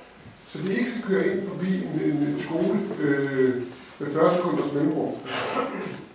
Det synes jeg er helt absurd. Mit spørgsmål var faktisk, da jeg kom, det var, nu glæder jeg mig til at se en politiker, der siger, jeg påtager mig ansvar for det her, det er fuldstændig sikkert. Og det startede meget godt, der var jo rigtig mange, der sagde ja til det her. Men jeg synes, den sidste halve time, der er mange, der har begyndt at være skælderne. Det er for hurtigt, synes jeg. Jeg synes, vi er i dag med, vi skal kunne regne med, at reglerne bliver overholdt. Okay, det er jo ikke det, der møder os i hverdagen. Altså. Hvordan forholder I det til det? Så spørgsmålet er, hvis den oversætter, kan vi få alle de positive partiers garanti for, at hvis det ender med, at J. Jensen bliver etableret her, så er alle regler overholdt, ingen dispensationer givet, og der er ikke noget, der er bekymret for som forældre til børn her på skolen, eller som husejere her i området. Kan vi få den garanti?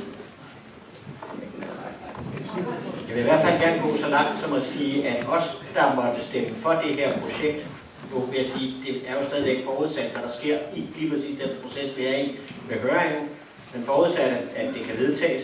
Os, der måtte stemme for det her projekt, vi har ansvaret. Vi sidder med svisken på disken, og derfor er det også os, der skal holdes op på det. Så skulle det gå galt, så må sådan nogen som mig og dem ved siden af mig jo stå for skud. Det hører med til at være med til at træffe beslutninger. Det må da være noget, der kan bruges til noget. Er der større spørgsmål hernede? Det tager vi lige med. Jeg hedder Erik Toft, og jeg sidder i bestyrelsen her på DAS og har min datter gående i øvrigt. Og så vil jeg gerne stille et konkret spørgsmål til, I har alle sammen sagt, at I vil overholde reglerne. Men hvad er så begrundelsen for, at reglerne ikke gælder, når det er tinglysninger? For eksempel på det skovareal, der har været lige bag ved skolen, som er blevet nedlagt allerede nu, på trods af en tinglysning om, at det skulle blive stående. Eller der skal være 500 meter i randzone fra en virksomhed i den kategori til beboet eller andet område, hvor der er børn til stede. Der er under 500 meter mellem virksomheden og den her skole. Hvorfor kan man se bort fra den her 500 meters regel? De 500 meter er, hvis ikke man laver nogen foranstaltninger. Og det er jo det, som hele den her VVM-redegørelse skal vise, det er, at den skal sandsynliggøre, at man kan leve op til de krav, der er, og der gælder også 500 meters regler og i øvrigt andre afstandskrav og støj osv. Godt. Hvad med tinglysningen? Skov? Jamen, det er en privatretlig tvist, som vi som kommune ikke kan blande os i. Nej. Jura, det er trods alt ikke podiet her, der har lavet reglerne, så det synes jeg lige, vi skal respektere. Kort spørgsmål her, og så skal vi videre til foran. Per Christensen, formand for skolen her. Kan det passe, at I ser igennem fingrene med, at tinglyste rettigheder, at skolen, som også er en type virksomhed, godt nok ikke er overskudsskabende virksomhed, kulturel virksomhed, som vi ikke har sagt noget om, hvordan vi forholder jer til den slags i byrådet, at vi har skibet jord af til denne her nabo, solgt det for en slik, for at sikre os, at det var skovbevokset, for at tinglyse de her rettigheder, er sikker på, at vi lever i et retssamfund. Vi nu forsøger at lære de unge mennesker, vi lægger ret meget vægt på det i vores opdragelse faktisk, at vi er beskyttet af et retssamfund, og at I som kommunalbestyrelse bare, hvis virksomheden overtræder den slags småting, så lad dem dog gøre det. Det er det spil, vi ser. Vi har vidst hele tiden, at de her bestemmelser fandtes. Det var tinglyst, og alligevel ser jeg igennem fingrene med det. Som jeg forstår det, er det noget, der er ved domstolene nu, eller hvad, i en civilretlig tvist? Og i et retssamfund er det vel domstolene, der afgør den slags? Er der nogen kommentar til det? At jeg forstår det som en sag, som nu er i proces i retssystemet? Jamen, jeg vidste ikke, du var fra J. Jensen, så det beklager jeg. Jeg har aldrig mødt dig før, men velkommen til. Du må gerne svare på det spørgsmål.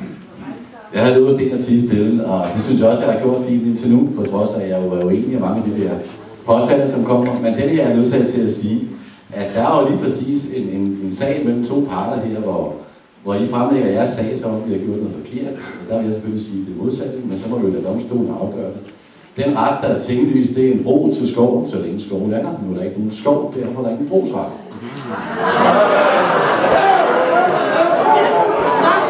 Så parkerer vi den. Den er parkeret i retssystemet, som man gør i et retssamfund.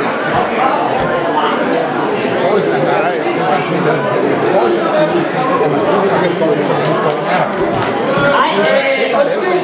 Nu er jeg simpelthen nødt til at hæve stemmen og bede jer om at udvise lidt respekt for, at man har forskellige synspunkter. Der er en sag her, som er på vej igennem retssystemet. Hvis man har tiltro til retssystemet, så må man vente på udfaldet af den sag. Nu går vi videre til en yderligere tvist imellem VVM-redegørelsen på den ene side og foreningens eksperter på den anden. Det skal handle om PCB og støv, altså forurening og støvgener ved, at det her skulle etableres i det her område. Ja, den her dialog er I desværre nødt til at fortsætte senere.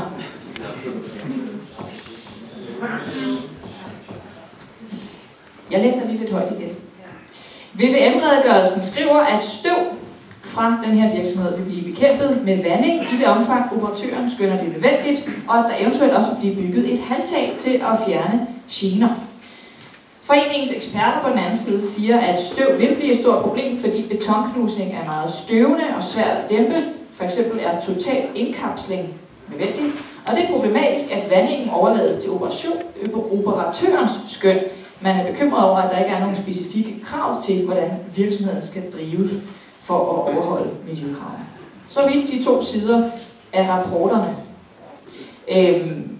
Det her med, at man overlader det til en operatør og bygge et halvtag og vande, når de synes, det er passende. Er det betryggende nok for jer, som er positivt indstillet for det her projekt, at beslutningen om, hvornår ting skal gøres for at være i orden, ligger hos virksomheden selv? Jamen, det har jo blivet sagt, og det må vi gerne gentage. Vores udgangspunkt at samtlige regler på området. Men når det er et skøn, er det jo ikke regler. Skøn? Nej, så kommer det en klage faktisk. Hvis J. Jensen ikke kan leve op, eller det kommer nogle klager faktisk over et eller andet, så skal det undersøges til bund. Men vores forudsætninger faktisk for redegørelser, som vi diskuterer, og vi venter på de høringssvar faktisk, at det der, det står jo rigtig nok.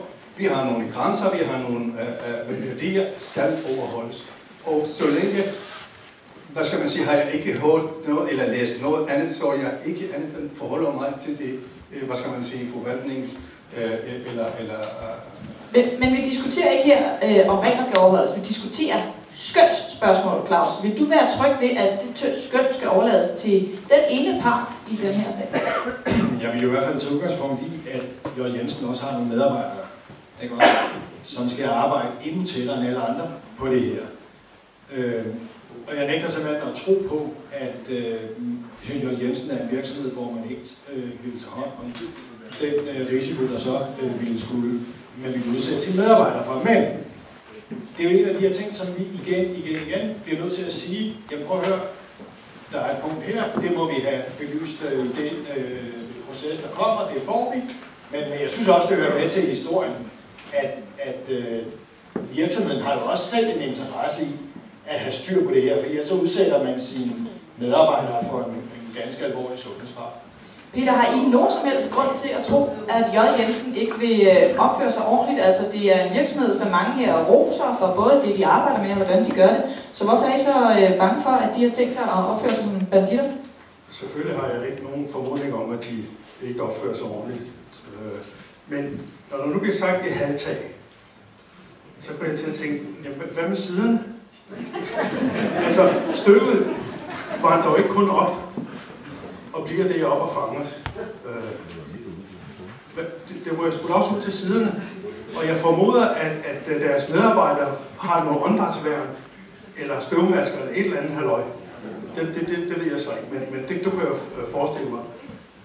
Fordi så er de beskyttet, men der er ikke nogen herude, der er med åndedrætsværn eller støvmasker, hvis det kommer så vidt. Men jeg undrer mig over, at et halvtag er nok til at stoppe det støv.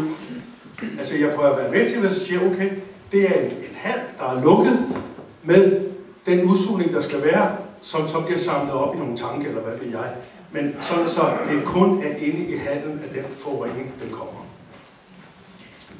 Jeg har været ude og besøge virksomheden, som jeg nævnte tidligere, og jeg synes faktisk for det første, man må notere, når man er derude, at man ser, at man indretter sig med den største respekt for de forhold og de stoffer, man har med at gøre. Det var som at besøge månebase Alpha, hvor man går ind igennem luftsluser i undertryksskabte rum og sådan nogle ting.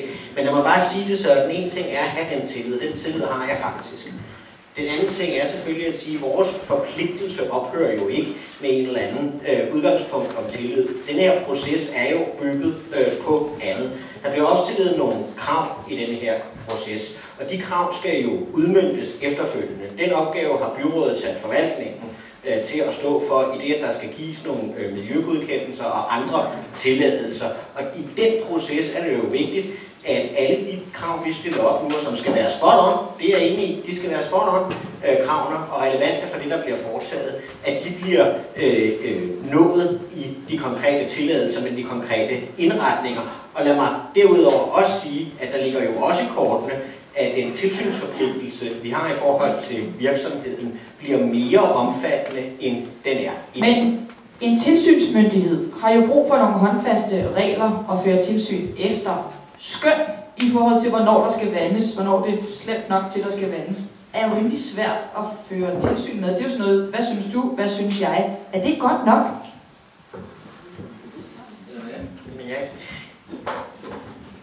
Om det er godt nok, altså man kan sige, at denne her proces slutter ikke med det her.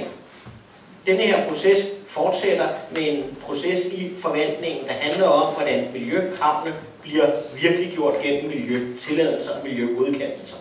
Og der man kan sige, i forhold til, at det også i det her panel, der skal stå og indrette, de konkrete forhold i hvordan man sikrer det her, så er jeg ret sikker på, at det trods alt er i tryggere hænder hos forvaltningen, der har særlige kompetencer på det her område, og virksomheden, som har særlige kompetencer på det her område, og i øvrigt naboer, som jeg er helt sikker på nok skal, uanset hvordan denne her sag måtte ende, holde os i ørerne hele vejen igennem processen, at den er i gode hænder der. Men der kommer en hel masse krav til den her virksomhed. De bliver specificeret i den videre proces. Hvorfor er det ikke godt nok? Jamen jeg tænker, at når der nu står skøn, og hvis man som byråd kunne forestille sig at have nogle krav, så skal man vel rejse dem over for virksomheden og spørge, er det her noget, der overhovedet kan lade sig gøre? Fordi nogle gange kan man have krav omkring noget, der ikke kan lade sig gøre. Og så er det jo, at man må sige, det her det duer ikke, det er ikke godt nok. Vi er simpelthen bekymrede i forhold til de støv, der vil brede sig. Jeg tænker sådan lidt på, hvad nu i voldsomt blæsevejr? Er det ligesom med de økologiske landbrug, der ligger oppe af et traditionelt landbrug og for alle pesticider ned over sig? Er det på samme måde, det her foregår, hvor det spreder sig med luften? Det kunne jeg da bekymre mig for. Ja. Jamen, jeg tror bare, jeg vil præcisere, at en VVM-redegørelse, den skal sandsynliggøre, at de her krav kan overholdes. Så kommer vi til et senere punkt, hvor vi er myndighed, og dermed specificerer de her krav, altså efter lovgivning, og hvor det bliver helt specifikt. Men det, som Jonas han sagde, altså det kommer, og der stiller vi kravene, og det er dem, der skal overholdes. Og det skal man ikke gætte på, eller tro, de bliver. Det skal de. Det lyder godt. Spørgsmål i salen? Derovre. Jeg hedder Christian, og jeg sidder med i bestyrelsen i Foreningen Grøn Erhvervstrekant. Der er flere politikere, der har været ude og besøge J. Jensen på deres nuværende placering i Uvelse, og hver gang politikerne kommer tilbage, før dig, Jonathan, lige nævnte, så siger de, at alle vores bekymringer er gjort til skamme. Den her virksomhed er så fantastisk. Der er jo helt roligt.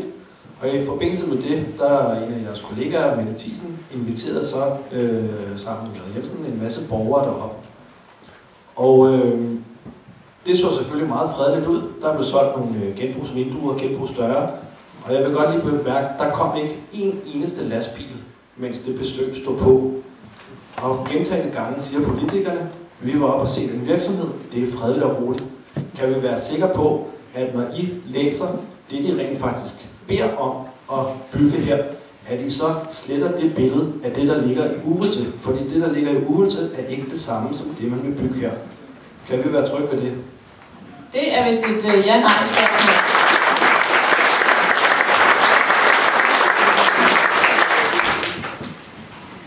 Som det blev sagt til sidst. Det var lige Christina først. Ja, det er en helt anden virksomhed, der kommer til at ligge her, fordi den produktion, de skal lave i erhvervstrekanten er en anden, der ligger i Uvelse. Det blev også helt tydeligt for mig, fordi der er noget PCB-afrensning, men hele den masse, som der står om i VVM'en, den ligger jo ikke på nuværende tidspunkt i Uvelse. Så det er en helt anden virksomhed, eller en type virksomhed, der kommer her.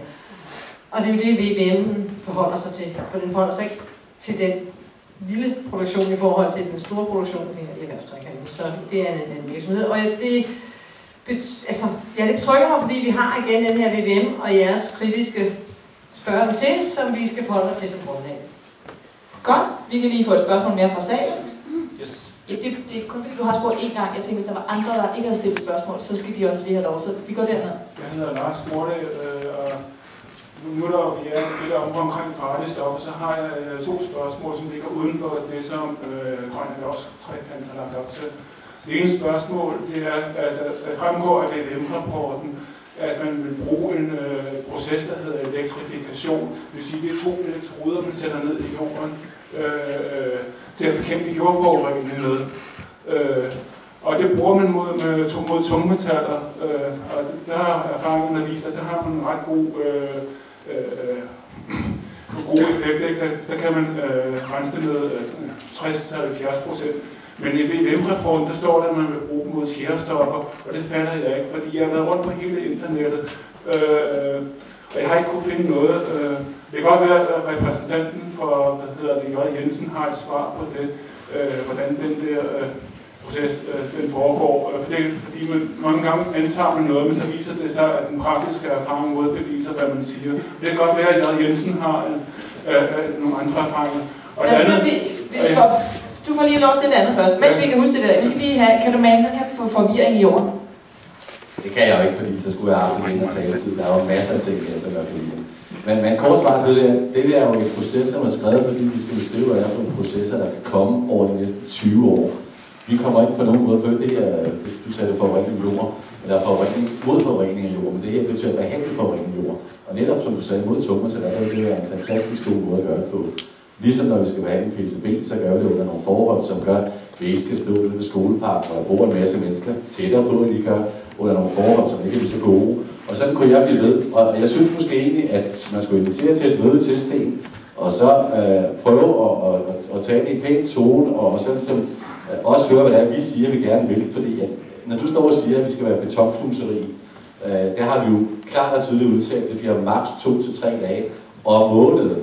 Og så netop, når I så taler om vand, så er det jo klart, at når det regner, så vander man jo ikke. Altså, det er jo sådan nogle ting, som vi glemmer at oplyse. Jeg synes, at I lige skal køre jeres kampagne. Det er fair nok, men kunne vi ikke gøre det sammen så? Jeg har en rigtig god idé. Du inviterer simpelthen til borgermøde på J. Jensen, og så holder I foredrag om alt det gode, I gerne vil gøre.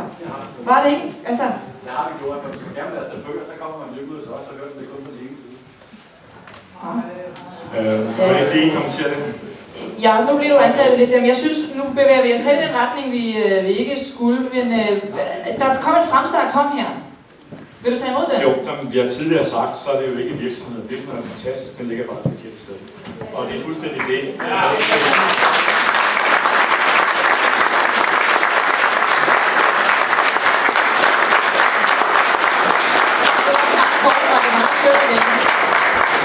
meget sødt at vælge. Og Sten er fuldstændig ret. Jeg er godt klar, at Sten ikke har noget vores virksomhed at gøre. Men når vi taler om, når jeg siger fakta og forvirring, så er de her mange 600.000 ton affald og 1000 lastbiler osv. Det er jo fakta, som er forkerte, fordi det er nogen, der måske kommer om 20 år. Det er det, der står i vores lønredegørelse. Men et måske skal man jo også forholde sig til. Om 20 år. Måske om 20 år. Godt, så fik vi det på plads. Den vinkel. Og så tror jeg lige, nu har du været meget til måde. Du får lov at få et spørgsmål mere, og så bliver det... Ja, så tager vi dig, og så er dig i den røde, og så skal vi til at runde af. Jørgen Nielsen, panelet har lige efter gennemlæsning af VVM'en studset over, at i den kæmpe store rapport ikke står et eneste ord om, at hvordan man agerer, hvis der går ildebrand i noget af virksomheden. For eksempel der, hvor PCB'en opbevares. Hvad kan konsekvensen blive? Det er i hvert fald det, som jeg ser en stor mangel på rapporten, og det skal I hvert fald opmærksom på, at det står der ikke ord. Har I studset over, at der mangler katastrofeberedskab? Tue? Ja, det har jeg, eller rettere sagt, jeg blev gjort opmærksom på det, hvis jeg skal være helt ærlig. Men det er ved at blive arbejdet med. Det er jo sådan, at vores beredskab skal lave sådan en plan for så stor en virksomhed, ligesom vi har det for slottet. Og så giver de nogle påbud til virksomheden. Og det er ikke udarbejdet endnu, men det bliver det, og der er meget strenge regler. Så fik vi det på plads. Så skal du have lov. Sidste spørger for i aften. Tak skal du have, Arance Nedergaard. Ja, men det er jo så også lidt mere generelt om hele forløbet, fordi som Rikke Malcolm sagde rigtig tidligere, det er som om, der mangler en fase i det her. Første omgang, så får man at vide, at jamen, det kan vi ikke svare på, fordi der bliver udarbejdet en VVM. Når så den er der, så er der ikke rigtig nogen, der kan tage stilling til noget, fordi nu er det i høring. Og så er man sådan lidt nervøs for, at vupti, så er processen slut. Hvor kunne byrådet ikke synes, at det var en ganske god idé med alle de 20 spørgsmål, der mangler en katastrofeplan, der mangler det sidste på trafikken, der mangler, hvad er de sammenligner med på trafikken, hvad gør man? Der er en masse spørgsmål. Hvad med at udskyde hele processen i et halvt år og have en åben dialog og en åben debat offentligt, sådan så det ikke bliver det her med, jamen nu er den i høring, nu kan vi ikke sige noget, nu er den i ditten, nu er den i datten. Der er en masse åbne spørgsmål, den er kommet for tidligt i høring, og som borger får man lidt det indtryk, at kommunen forsøger at presse noget hurtigt igennem. Ja.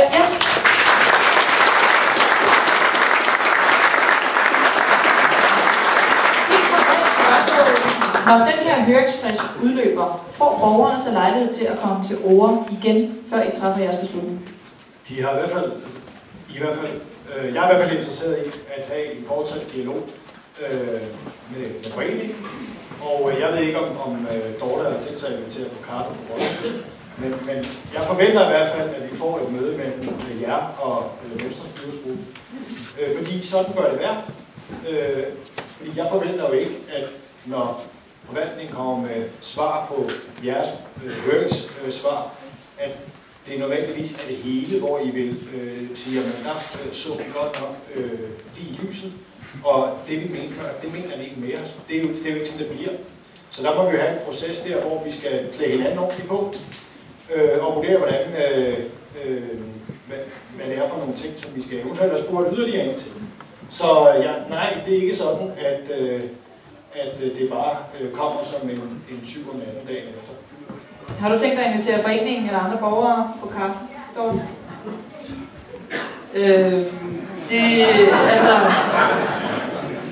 Vi har ikke så stort mødelokale. Nej, men selvfølgelig må vi finde ud af det her. Og hvis der er brug for et ekstra skridt, så tager vi det ekstra skridt. Vi har jo en lovgivning, vi følger her i henhold til, hvordan lokalplaner og den slags skal laves. Og så vil jeg også bare lige pointere, at nu blev der sagt, at vi kunne bare udsætte den et halvt år. Vi har altså også en virksomhed, som har købt en grund, og som gerne vil investere nogle penge, og selvfølgelig gerne vil videre. Og dermed vil jeg ikke sige, at det er bare for at proppe noget ned i halsen på nogen, eller noget ned over hovedet på nogen. Jeg synes bare også, at der er en anden part, vi skal respektere. Men skal vi tage et skridt mere, så tager vi da et skridt mere, altså hvis det er det, der er behov for, hvis ikke alt er belyst ordentligt i første hug. Godt, jeg er sikker på, at Sten vil holde dig op på det skridt. Nu synes jeg, at tiden er så fremskredet, utrolig fremskredet. Tak for jeres deltagelse og mange spørgsmål. At vi lige tager en kort, det fangede jeg godt, ikke? Kort runde. Hvad er det allervigtigste, I tager med jer fra det her møde her i aften i den videre proces? Jeg tror, vi starter nede hos dig, Rikke. Jeg er blevet trykket i, at den holdning, jeg havde, da jeg kom, den har jeg stadigvæk, når jeg går.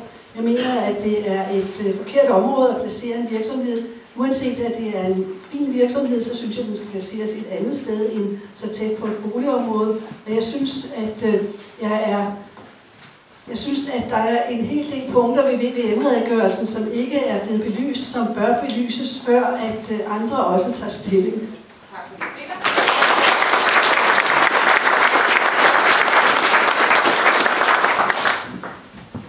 Du sagde det hele, Rikke. Min holdning den er stadig den samme. Jeg har stor respekt for Jørgen Jensen, og jeg er også helt sikker på, at det er en rigtig fin virksomhed. Men igen, placeringen er nok ikke den helt rigtige.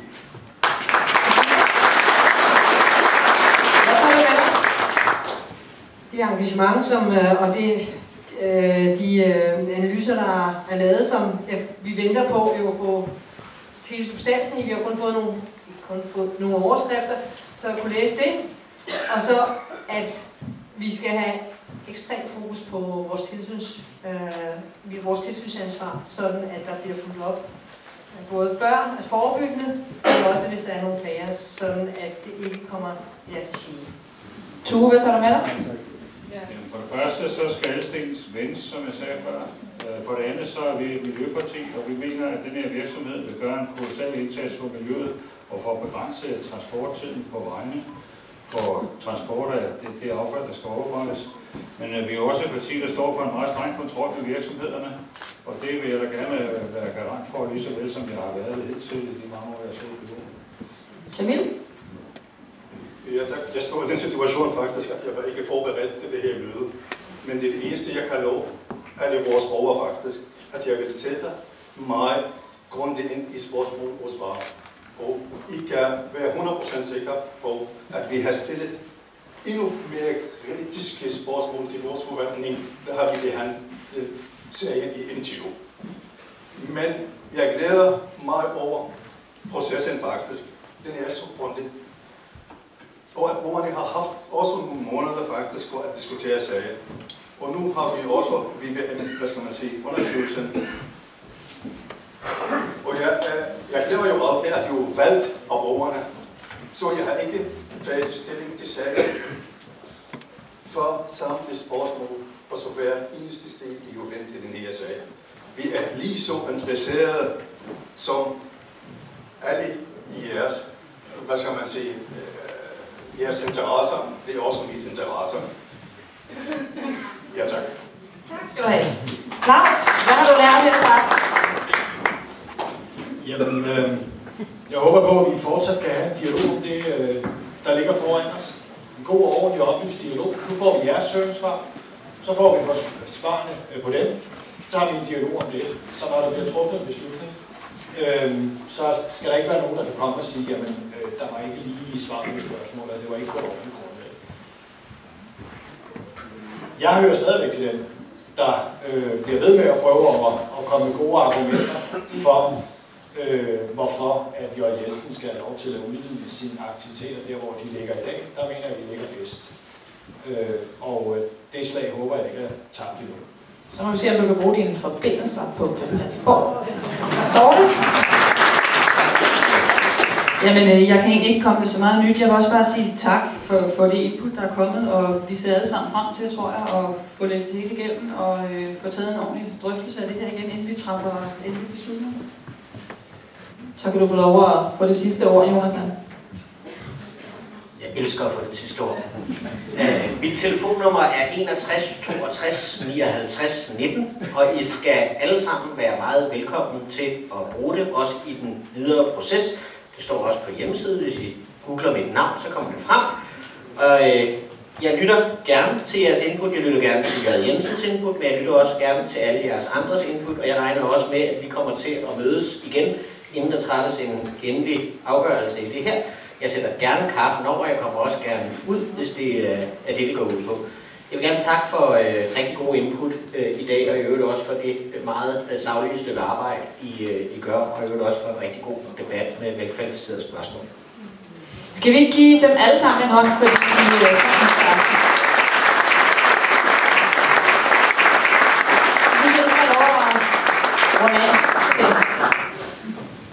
Der er noget med en sang. Vi skal lige have en sang inden for, hvis vi vil tåle siddende. Så skal vi have alle sangerne. Vi står op og, det går, vi står op og synger. Og sangerne ind.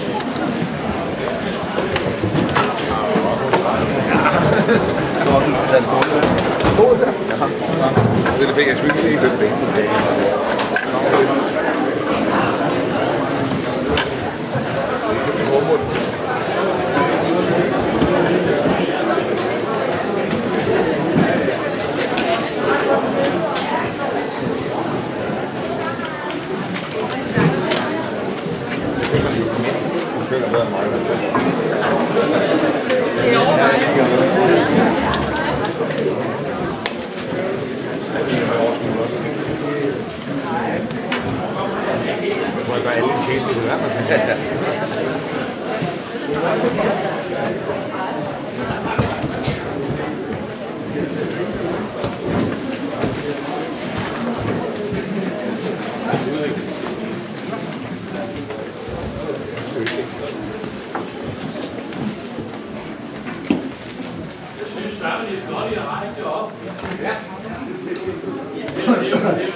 Kæmpe arbejde, vi har lavet.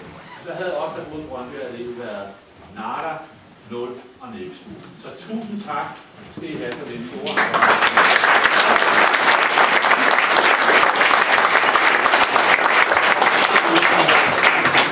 Så har vi den her dejlige sang, som Sebastian skrev for 100 millioner år siden. Den har vi lavet i Så lad os synge den. Er I klar til at synge med? Ja!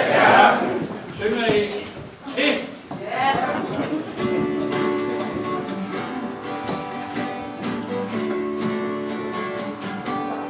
Når du tager afsted, så venter ikke om. Der er ingen vej tilbage, hvorfra du kom. Og alle deres grænser, den er udenad. Du kender deres mistro og had, og du som intet ved, men dog har fået alt. Du ved som langt det hele, det er betalt. Og hvis der er en sandhed, skrevet sort på hvidt, så er det den, at ingenting er dit. Du er ikke alene, der er en, der følger dig, og det lever det rene. Han har det ligesom dig, som dig.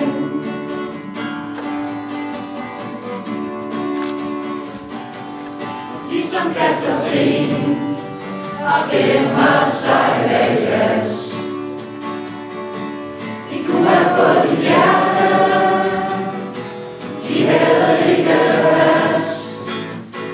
Du flytter deres grænser, du gammer deres sorg, men du skal forfindes fra deres lov. Og de så selv for skud, som ejer lov og ret.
Vi er ikke alene, der fætter vi så trods, og det hele på det rene. De har det ligesom os, som os.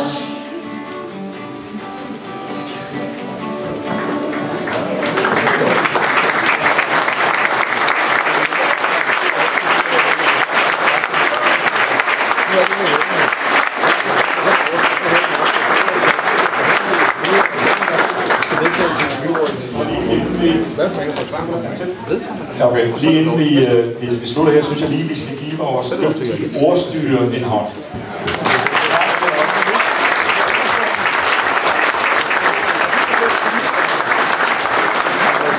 Tak for i dag, tak for en god dialog, livlig dialog, og at vi kunne holde ud og sidde på bænkene så længe. Vi ses om en gang på mailen i det videre forløb. Tak for i dag, kom godt hjem.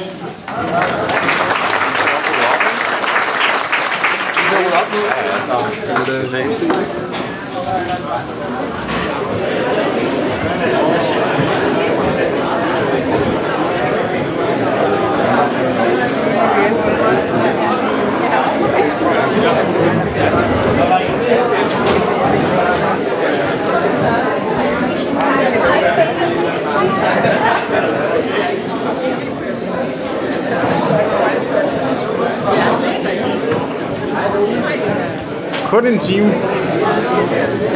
Jakob, kun en time og 52 minutter. Bare det var meget fint.